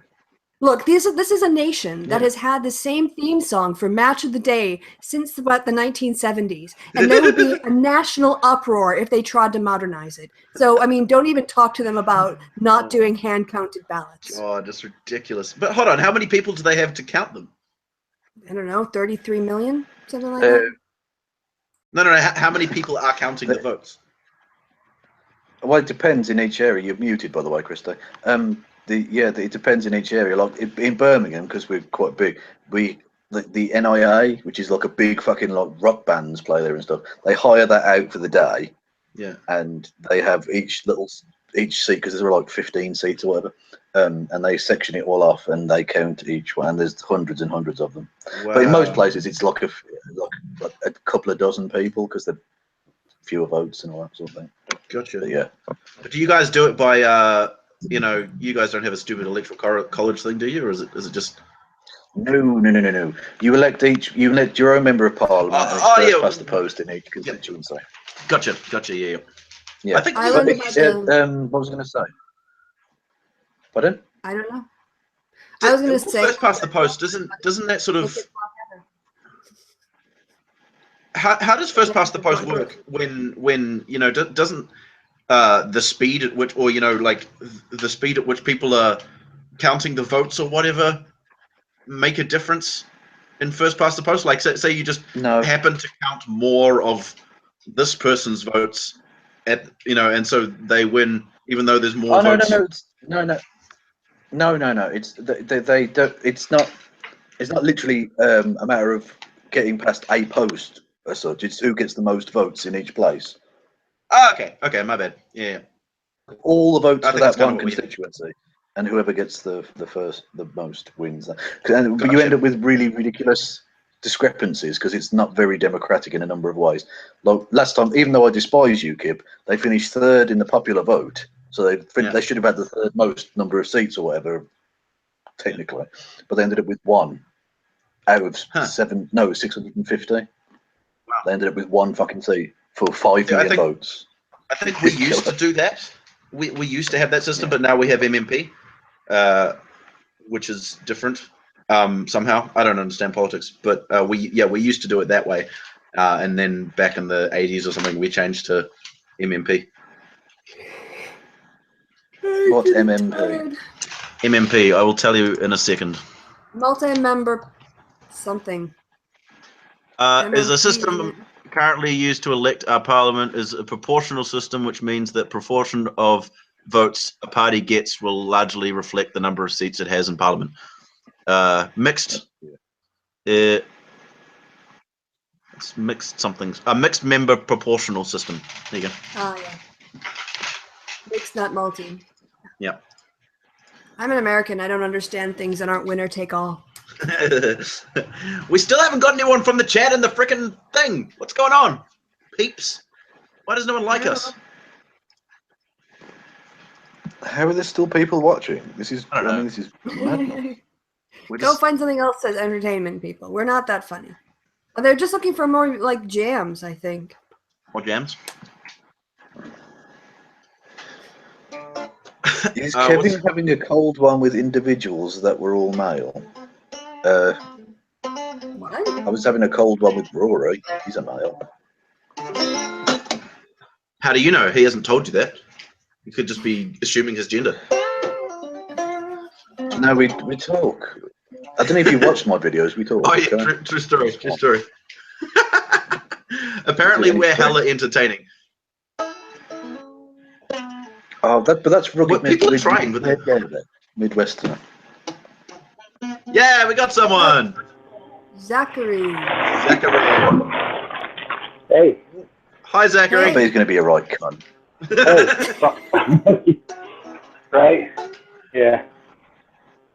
How's it going, Zachary? It's going all right, you know. Didn't even know the stream was going on. So, was this for the election results for the UK? Are you from the whereabouts? Down in Texas, yeah. Hold on, can you guys hear me? Is there noise going on or? There's a bit of noise, yeah, but you're in Texas. I think that's my fan. Hold on, let me. Yeah. So not as hell, but I think I can turn it down for a little bit. Long time listener, first time caller. Right. Yeah. That's pretty much it. I'm following you guys for a while, so. Cool, man. Willkommen. Do you have some questions you'd like to ask us? I've been trying to get people to ask us questions. for a long time, and just no one's been. Yeah, I literally just found out about the stream a few minutes ago. But yeah, Kevin, that was supposed to be like just like having a cold one with the boys, that sort of thing. Kevin, Christy's one of the boys now. I'm getting increasingly intoxicated on my own, basically. So. No, I'm not on my own. I'm getting intoxicated with you, Kevin. It's too early. Yeah, there's a dog. What? Cassazets. What time is it? Like what time is it in the wrong hemisphere, Michael? It's currently 1:30 in the afternoon. It's not really drink o'clock. It's drink o'clock where I am. It absolutely is. Yeah. It's 5 o'clock somewhere, right? I'm gonna go finish off the sangria, so I'll be right back. Okay. You can put beer on your Cheerios or whatever. It's true. It's true. Dog on the roof. Why aren't you in this chat? Join us. Also, Castazets. I like you guys. Join us. Yeah, Castazets is awesome. Yeah. Yeah. Right. They should join us in I don't know. Doing whatever we're doing. So Zachary, are you a filthy cultural Marxist as well? Yeah. Yeah. Also Marxist through and through, you know. Also like actual Marxist, but it's kind of you must feel slightly odd in Texas as a commie. Oh yeah, definitely. It's yeah, especially with my family, they're pretty like conservative for the most part. Like I'd say more center right, with the exception of a few people who are like way to the right, not Nazi right, but like I don't know, like moving right. It seems about where they are. Sure. Whereabouts in Texas are you? Because I hear that Austin is a very cool place. Oh no, I wish. No, we're more Dallas area. Oh, okay. I think I've been to Dallas because they do flights from New Zealand to Houston now. Like to get into America, you can fly through Houston. Oh, okay. Yeah. So I think I've been in Austin's that area. cool. Austin is also where Alex Jones lives. Hey. So. Is it really? Hi, Lance. Yeah, it is. You're muted, Lance, just so you know. I can't hear you if you're trying to talk. Can you now? Yeah, if anything, that's been a misgiving about going to Austin. Can you hear me? What's that, mate? Yes. Can you hear me now? We can hear you. Yeah, we can hear you. Yeah, we can hear you. It's awesome. Thanks for joining us. Long time listener, guys. Long time listener. Yeah. Cool, man. Yeah, no, I've seen you floating around the chats and things before. It's good to have you. Who do I know this person? Lance. Do I know Lance? Lance, do you know me? What? I know you, Kev. I know you very well. That's when I was an anti-feminist. I knew you guys. So you're not an anti-feminist anymore? Or you are? Yeah. Did our content have any take any part in converting you to the right side? Yeah. What? You did. Stepped off the echo chamber. The system works. I used to be a Bering and Sargon fan. Woohoo! Man. Oh wow. That's a big jump. Hey, rugged Midwesterner. What up, buddy? Oh God. Christy's just. I think she's gone to get another drink. Oh, she was the main one who convinced me to join. Oh, really? Yeah. I'm sure she'll be very happy to hear that when she gets back. Who can I block in the chat? I'm just looking for someone to block. They're all pretty nice people. Anybody still in the chat? They're all just I like think it was nice. just one of the moderators. I enjoyed it last time when the trolls came in and I just started blocking everyone left, right, and center. Ninja. That's weird. Maybe you've just blocked all the people, so now there's no more trolls left. No, I think they come back every time, don't they? You only block them from that one. Oh my God! It blocks them forever. Like they can't talk on the channel anymore. Hey, Christy. Oh really? Hey, Christy. Hey, Christy. So fun story. See, Lance here, the guy who's next to you. Can you hear me, Christy? I need to. Yeah, I had my mute on, but I can hear you. So Lance here used to be an anti-feminist, a Sargon and a Bering follower, and he says that our content helps to change his mind. Mostly your content. Well, gosh, it's not useless. Thank you. You just gave my YouTube content meaning. Woo! Thank you. So thanks, and I'm happy. Yay. Wow. Well, since so we got 3 long-time viewers in the thing with us. If you guys want to ask us anything, go ahead and shoot. These 2 are both drunk, so that you probably ask them anything. And Mike. Yeah. So Mike, have you always been a cuck? Have I always been a cuck? Yeah. even before I knew what that word was, I was always a cuck. Yeah. I came out of the womb cucking and screaming. Well, exactly. Cuck isn't really. It's more of a state of mind, really. Yeah, that's the thing. It's not something you're born as. It's something you cultivate. I forget who said it, but it was absolutely correct. Some are born with cuckness, some attain cuckness, and some have cuckness thrust upon them. That's so good. That's so good. Yeah, nah, pretty cucktacular. Reminds me of this old banner we had over our in our band hall. It's the whole talent. Hard work beats talent if talent doesn't work hard. So saying for everything, band, cuckolds, whatever. Sorry, am I being scratchy or something? Because I don't think.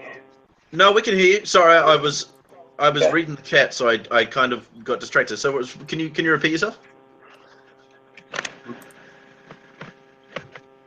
Sorry, yeah, on the talent of on the who? Wait, did I? No, you're right. Go for it. Go for it. Never mind. The joke's dead. I just. Sorry. I recognize the rugged. I just followed you on Twitter today or yesterday. The rugged Midwesterner. He's having mic problems, I think.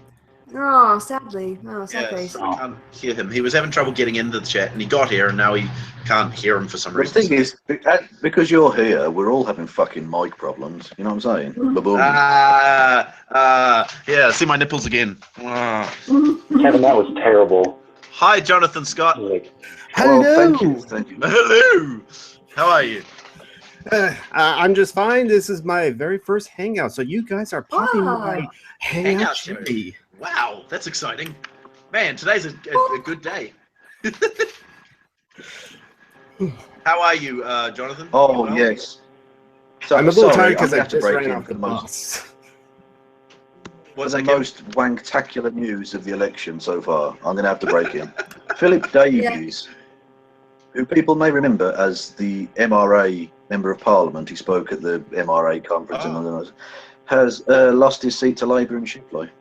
Oh, Carl's going to be crying salty tears. It's so salty. Seriously, so that's oh god, there's going to be so much for me to masturbate over. I'll be like a dried out husk of a man. It'll be ridiculous. Hey, Jonathan, can you say degenerate sluts? Degenerate sluts. Oh, I don't think I'm now just a whore for you guys. I want to let me try that. Okay, now I can. Yeah, I think. That's funny. This chat is just so bizarre. We've gone to some weird places. Hey, here we go. Hey, it's the village people. He's got a lot of hats. Oh, thank you. I have a collection of 25 different hats, actually. Well, I'm going to go get my hat, so I'll be right back. All right. Oh, hold up. Oh, no, wait. I left it there. I was about to go put on a Ushanka to get on. Yeah, I think I still have. You've got a Ushanka? I thought I did, but I think I left it at a friend's house. So that's hold on, let me see if I can find something real quick. I love how I just started this so all of a sudden. Yeah, you started a trend now. Started it off. I'm getting to the point of drunkenness where I'm finding it difficult to. I have to squint at the screen to see the numbers, which is that's not ideal. I couldn't find the hat. There you go. I couldn't find the hat that I wanted, so I just put on my onesie instead. I really like your onesies, Michael. It's cool. Eh? I like your tiger Damn it, one Michael, too. you stole my thing. Oh, that's the onesie. Okay. My Oh, tiger baseball hat. onesie. My tiger onesie kind of got lost in the ether somewhere. I think I might have left it at camp last year, unfortunately. But it had a big hole in the crotch. And how did that get there? From you overuse? Too much super chatting, Cam. So much wear and tear. I bought it with my an ex-girlfriend from a long time ago, and we always talked about doing stuff with them on, but it never, because they're so hot, like they're really, really hot, so you just can't. So don't try. They are hot. Yeah. Zachary, you Don't were try on for a buying moment. onesies. Like, I could see you for a second. Yeah, I saw a face. Yeah, I think I saw I'm on my phone and the screen's cracked like right along the front-facing camera. So. Oh. Yeah, so I don't think it's gonna happen. That's a shame. I mean, I could try it again. I'm really bra hungry. in my head. Do it! I think that's happening. There he is. Just You cover could be like- my ears, like in be like Blackadder. that, Yeah. Or like in Little Nicky, where the guy gets boobs on his head, and so he just walks around with a bra on his head. Yeah. Good old Adam Sandler. How is he still making movies? It's amazing. Bras on the head. That's how you perform a scientific experiment, at least according to John Hughes. You what was I gonna say? I was talking about Lance is back. Hey Lance, we missed you. Yeah, where's your hat, man? You need to join the hat club. Oh, a hat. Well, You can blame me on this new trend. Yeah, Kevin my is team's currently kind of patting screwed some over, beer. so I can't show it. But I got a Steve Shives thing going on, so. Do you mean you just block people left, right, and center? And hate free speech? Actually, I don't think I have anybody blocked on. No, I don't think I have anybody blocked on Twitter. I have so many people blocked. It's amazing. I Ross, you love Except this time I'm chilling for a city rather than a baseball team, but. Yeah, blocking is one of my life hanging joys. out with us. Yeah, Oh, yeah. just go. Boop. Yeah, block. I don't know. Well, my I guess favorite is people you go, guys make I videos. haven't been blocked by Christy yet. I'm like, okay, block. And he's like, no, you're happy. There you go. Merry Christmas. Someone in the chat just said, wait, Steve Shives blocks people? Why did no one tell me? I didn't know until I heard that it happens. I'm blocked by Shoe on Head. I've been shived by Shoe on Head. Really? When did Yeah. that happen? Well, I think it was the whole. I'll just let him tell it.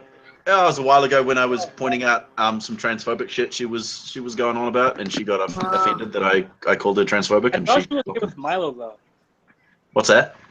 I thought she was okay with Milo Stewart though. Like, I don't know. It's like her like some of those guys. It's not that they're like full on racists or whatever, but they still hold some pretty fucked up ideas and perpetuate those ideas to their audience. Like Sean Head retweeting this thing that Chris Raygun put out, which was just like the title of an article, which said something about white people, and they're like, it's race baiting and wow, racism towards white people. Good to know. Good to know. Just put white people in there, and that's a perfect clickbait. Exactly. Put white people in your title, and you're gonna be racist. Fuck off. Remember Netflix's Dear White People? Yeah.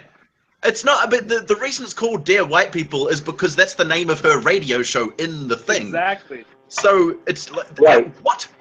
And I've only been able to watch one episode, but it's so witty and well written and fast paced. It's so enjoyable to watch. Right.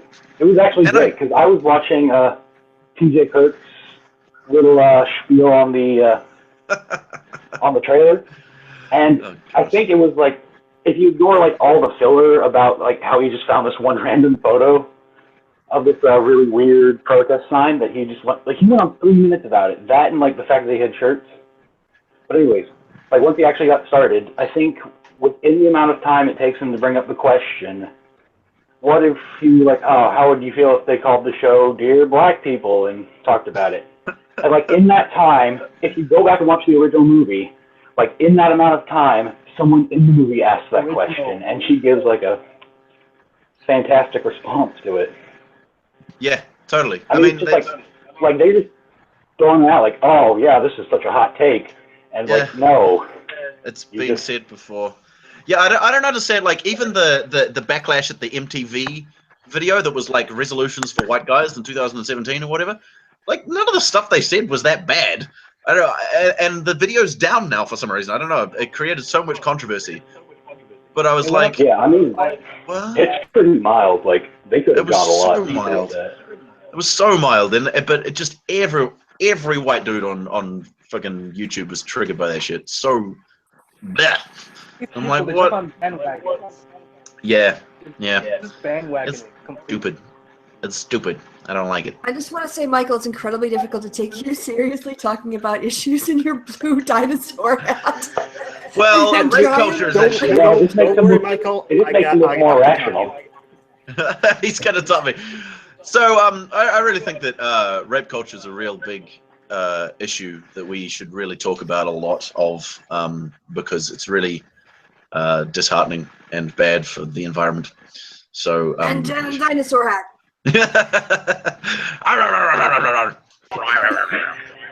Tiny hands. Is that a Harley Quinn? Oh, there he is. It's the new character, No. Raging Rex. Oh, it's just a just a hat. I bought it at a party shop. That's awesome. And yes, it does jingle. It has jingles. See, mine has a detachable tail. Like you can put the tail on, and then you can take it off if you don't want it. Oh, detachable. I like a detachable penis. I'm really hungry. I just got fit home. I'm going since like I gotta like go to the kitchen and. Oh, Oops, okay. He muted himself. No, I just muted myself. I'm gonna like, go to the kitchen and make myself a drink. Now I'm muting myself. Bye. Oh, Nick Clegg's lost his seat, the former Lib Dem. Did he? I heard he might lose his seat. Wow, that's big. Yeah. He's the guy who was the leader of the Lib Dems who sold out his party. His yeah. What's his fucking he sold out his voters to back the most right-wing government in a generation. What a bastard. What a bastard. Yeah.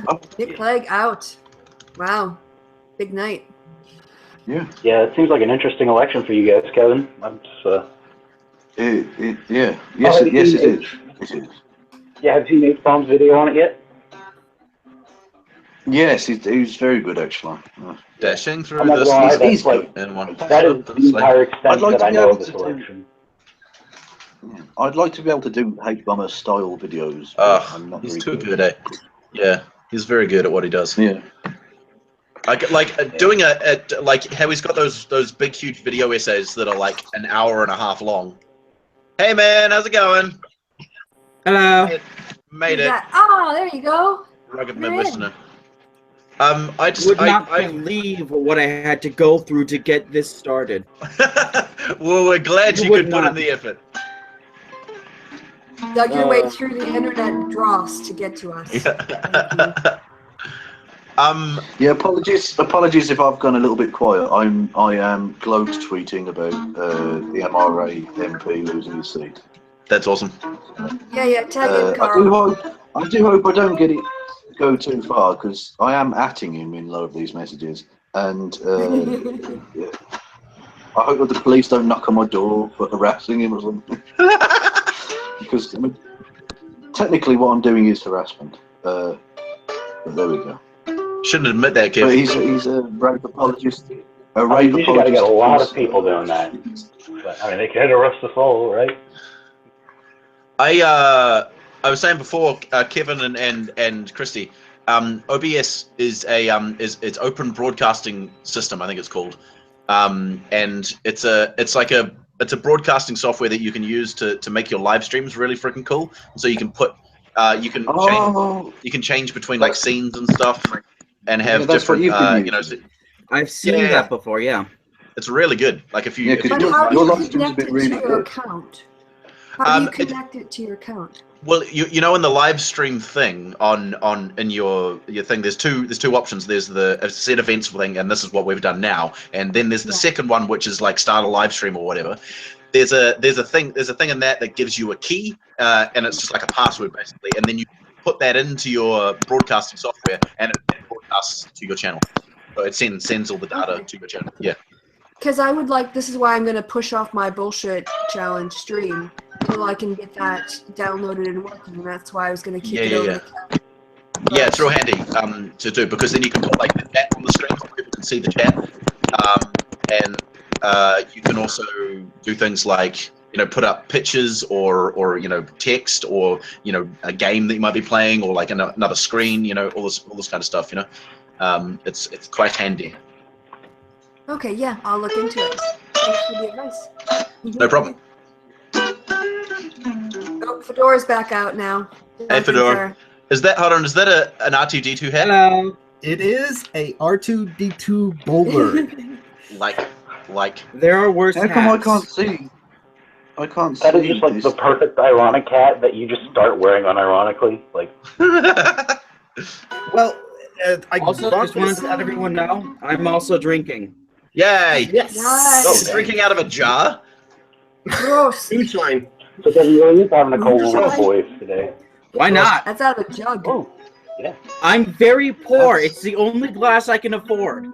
Fair. That's the most American thing ever. Drinking moonshine out of a jug. Yeah, that's very.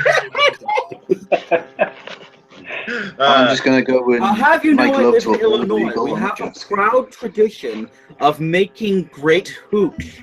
Just ask Alvin about that sometime. You need to start some super chats so you can afford beer. Yeah, beer is for losers. I only drink my own hooch. Where's the hooch? Beer. I don't know what he's drinking. I only drink my own piss. Well, you guys Actually, can just that's get the not fuck out. true. This is soda. Big Red. I don't drink. Oh my god, it's called Big Red. Yes, we do have What those. does that taste like? It's cream supposed to be like soda. a but Tastes like soda. tastes like salty SJW tears. It tastes like patriarchal fuckface. Yikes. Wait.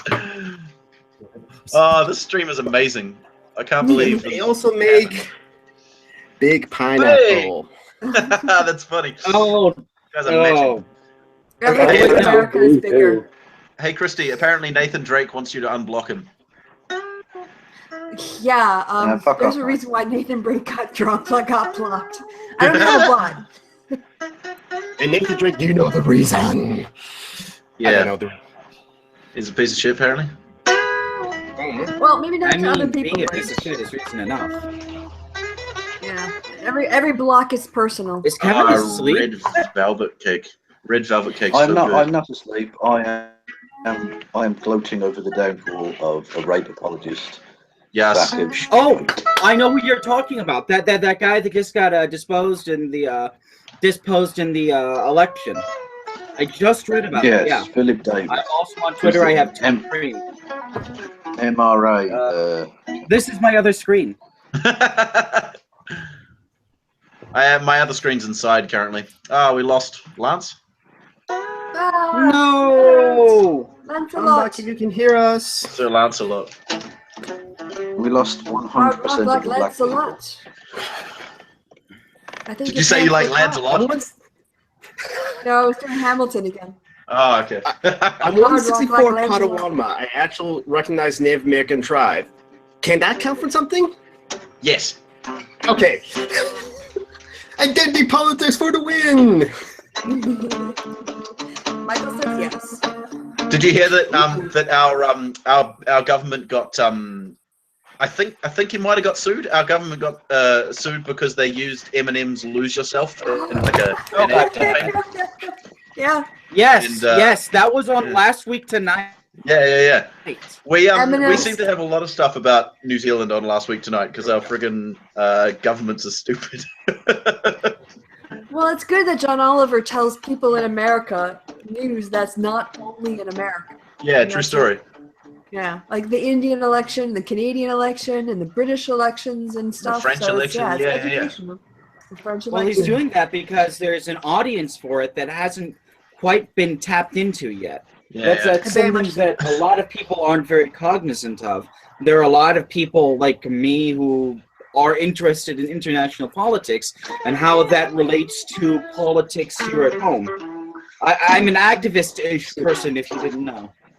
Yeah. I pop my thing up. Only just met you. I see. Like, it seems really strange to think of a guy chugging moonshine out of a jar, caring about international politics. So here's my number.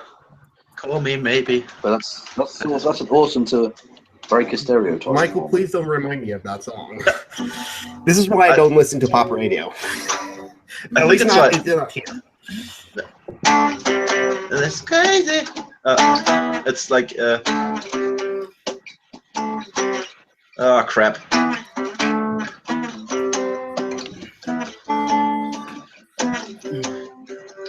Oh, something like that. How ridiculously bent out of shape would you get if I asked you to do Stairway to Heaven? Oh, what a I was joking. I was joking. Cashmere is a much better song. Straight away. Straight away. No Stairway to Heaven. No Stairway. No Stairway. Denied. The weird thing is, he doesn't even. The thing that he plays isn't Stairway. He just does. He does like some weird, wrong thing, and then the guy's like, "No Stairway." It's not that though. Weird. He probably what was the song that was better? What did you say? Cashmere. Oh, Cashmere. Yeah, that's good. How does someone? Oh.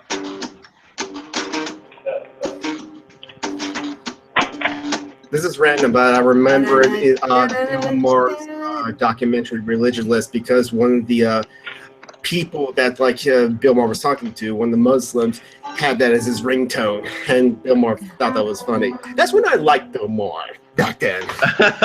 Yeah, I used to like because I liked that documentary when I was an atheist shitlord. But then he's just. I was gone. the same way that period of time too. He's he tested my patience the way Richard Dawkins, tested my patience. I really like what the hell's that song called? Achilles' Last Stand, I think it's called. I really like that song. But that's like 20 minutes long.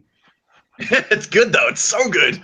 It's just a really good song. It's a great song by them, especially acoustically. If you can get two people together to play it, Battle of Evermore. Yeah, that's a good song too. Yeah. All Tolkien-y and stuff, right? And That's the Way. I really like That's the Way. That's a. You mean as if that's the way? I like it. No, that's all like Casey and the Sunshine Band. No, it's oh shit! No, my brain's not working now. It doesn't matter. It's a song about You need to drink more. That's your excuse then. Yeah.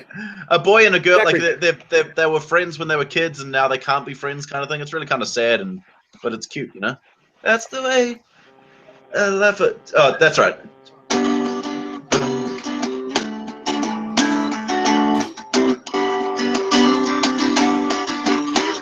I know that song. I do too. I just can't think of the name of it because you told me what it was. How's it go? You sabotage. It's called That's the Way. It's the Zeppelin song. Oh, a Zeppelin song. Okay.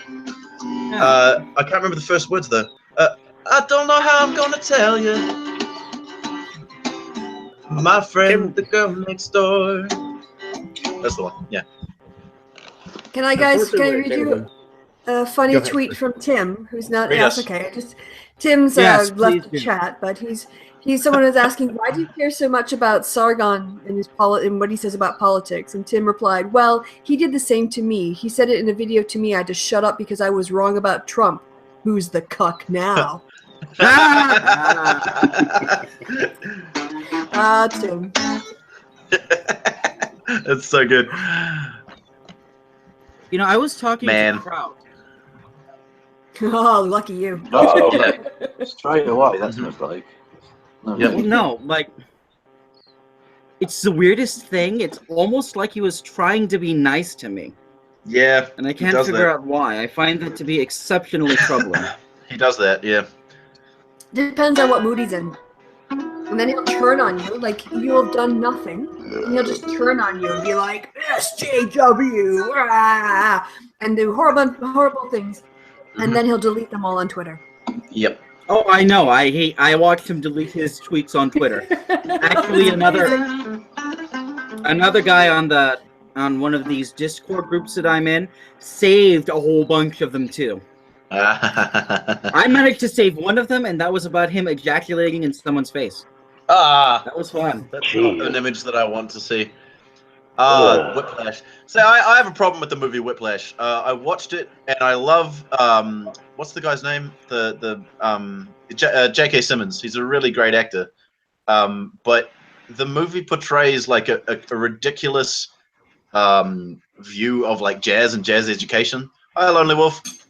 Because it's just like completely false. It's this whole idea of being able to play really fast. That's all it's about. The guy's just like his goal in life is to play really fast, and that is what jazz is about. Apparently. I want to be the Dragon Force. Yeah, exactly. Yeah, and it's like, well, this is not what jazz is about at all. So so it just portrays this really false image of jazz music and jazz education. But on the other hand, J.K. Simmons is awesome. So it's like, you know. Hey, can you play any Django Reinhardt? I don't really know any of the songs. No, I learned. I was listening to one the other day called Nuages, which I really like. Nuages or whatever it is. And I meant to learn that, but no, I haven't really done it. But he's great. Did you ever learn Lake of Fire?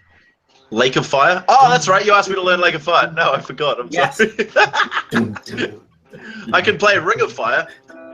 Yeah, do that. Let's hear that. Let's hear it. Oh, is a burning thing, and it makes a fiery ring. La, ma da da dum. I fell into a ring of fire. A hot curry. I fell into a burning fire.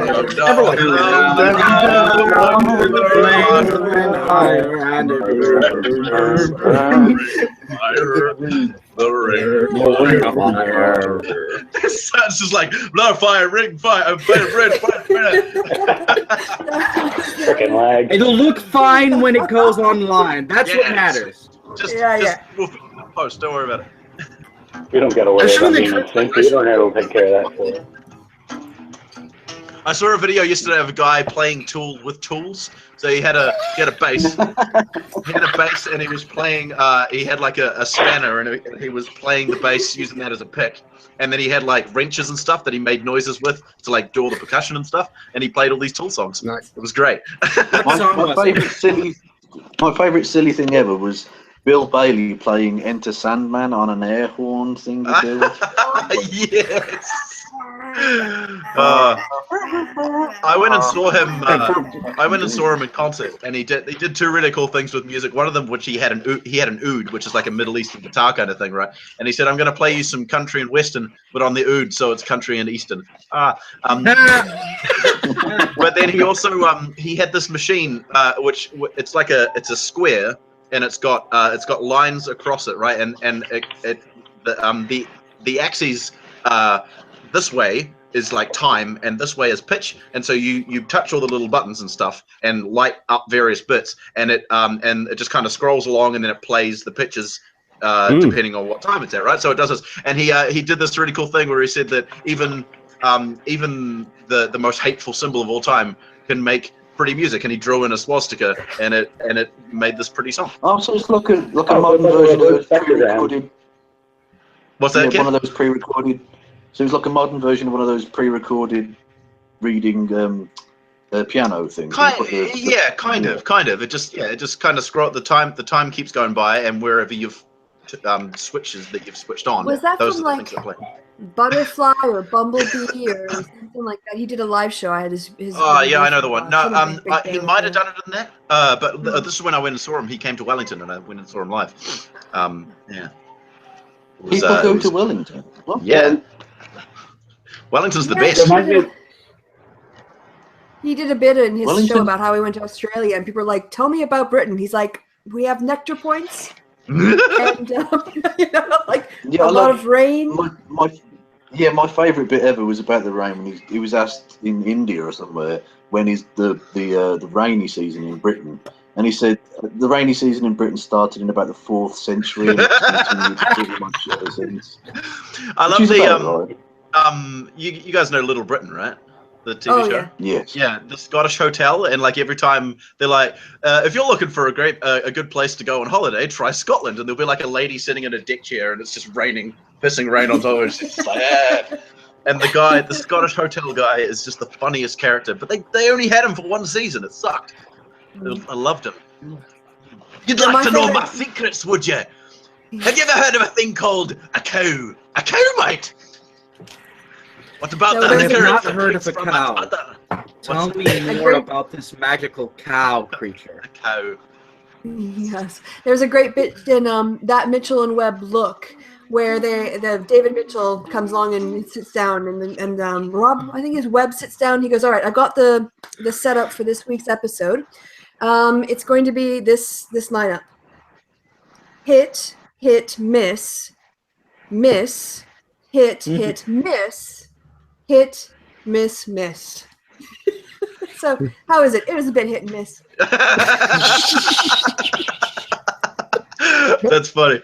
I love David Mitchell, man. He's so good, and his wife's really cool as well. Have you seen his wife do stuff? Yeah, she's only Connect. Have you seen that? I haven't. I've no. seen a couple episodes, I think, of On the Connect. Yeah, she does. It's a really, really sort of highbrow, intelligent-y type game show. Oh, is it the she little does. blonde Hold on, I'm hair gonna try and help Zach in the chat. Okay, thanks. Yeah. Is She, it long, straight blonde hair? Did she just do Have I Got News for You this week?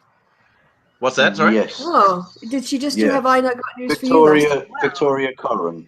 That's right. God, yeah. he's punching above his weight. She's gorgeous. She's actually, oh god, yeah, absolutely is batting way above his average. But yeah, she's actually also a semi-professional poker player as well. Oh yeah, I knew that. Yeah. She's she's super duper smart, like really, really smart. She cause she's on QI all the time, and I think on like 8 out of 10 Cats. I've been watching 8 out of 10 Cats does Countdown. It's fucking hysterical. Yeah. But you know what? Someone made the comment about Jimmy Carr. That's so true. Is that he laughs backwards? I watched this on Gogglebox because he does. He goes. Yeah, he does. He totally does. He's got such a funny laugh, man. It's so weird. Wait, are we talking about Jimmy Carr? Yeah, Jimmy Carr. Yeah. If we're all God's children, what makes Jesus so special? Yeah, exactly. Sure. Well, it's funny you ask that because my mother is a pantheist and she uses that exact logic to justify that point of view. Jimmy Carr told the only. Go ahead, Kevin. Go on. I was just going to say the only fantastic dissection of the. Right, shut up, woman. Right, it was dissection of the how do I know I'm not a butterfly dreaming I'm a man dreaming I'm a butterfly, and he said, how do I know I'm not a butterfly? I drove here, you cunt. What are you talking about? Jimmy Carr for me, he's told the only funny cunt joke I've ever really heard, which was he was hosting a music awards show. And while he was presenting, or he was hosting it, someone in the audience at the dinner tables made a comment. And he went, "Oh, shut up, you cunt." And anyway, the next time he went backstage, someone said, "Hey, Jimmy, the person you called a cunt was the lead singer for the Red Hot Chili Peppers. So you really need to go and apologize to that guy." So the next time he got out on stage, he said, "Ladies and gentlemen, I just want to apologize for a comment I made in the last segment, sir. You are not a cunt. You lack both the depth and the ability to give pleasure." I like the Red Hot Chili Peppers. Do you want to? Do you want to hear my cunt joke? Yeah, go ahead. Please why couldn't the two tampons talk to each other? Oh no. No. Sorry, why wouldn't they talk to each other? Because they were both stuck-up cunts. Oh. That's like so my bad. God. So bad. Okay. Your joke I is just bad, got and you that. should feel bad. Okay, I just Zach, laughed because I knew guys. that was right, Zach, but then Diamond on my, Avatar oh, I person. got the joke. Oh God. I'm going to help you out in chat, okay? All right, guys. It is 10 after 3 my time, and I have to be on a train for 8 hours in order to do a focus group tomorrow night. So I'm going to call it. Christy, Yeah. have you guys seen the movie Wonder Woman yet? No, I don't watch Wonder movies. Room. Wonder Woman. Well, it's Wonder good if Woman? you want it. But anyway, Wonder Woman. Yeah, well, Wonder Woman, yes. I'm gonna go with. this is the Wow. T-shirt I wear, and I wear this to troll my younger brother. That's awesome. I'm going to put this here for you to That is high awesome. five, my friend. There you go. Boom. That's a high five noise. Hey, Christy, thanks for hanging out for 5 hours or whatever the hell it's been. Yeah, it's been fun. It's been Yeah, good. And it's been interesting to watch all the results come in. So this has been fantastic. And thanks to everyone who joined the chat too. It's been a lot of fun. And it's nice to see you guys in person. So yeah. Thank yeah, you. have a Christy, good I'll be drinking for you. Thank you. Yes, Have I'm you thinking seen free of me? you. Yeah, well, Seen like what? I'm gonna fuck off as well. I said, have you Yeah, seen I me? might actually call it because I'm gonna No. go and get some food. Christy has never seen me either. I'm just, yeah. No, I the think I most might have followed you on Twitter today, though. Michael. The rugged one. Yeah, Okay, I'm team. like You this did. I remember Irene. that. Oh, I should put in my Twitter in the chat. Empty my drinks. I'm gonna call it there. I appreciated the fact that we had so many cool people to talk to. It was really great having you all on. Thanks for Kevin and Christy for hanging around for this whole time. Thanks everyone in the chat for sticking in there. Look out for super chat Logical Llama at some point. We need 1,000 subscribers. So subscribe if you haven't subscribed. Tell your friends to subscribe. Tell the world to subscribe. Go to my Patreon. Give me money, you bastards.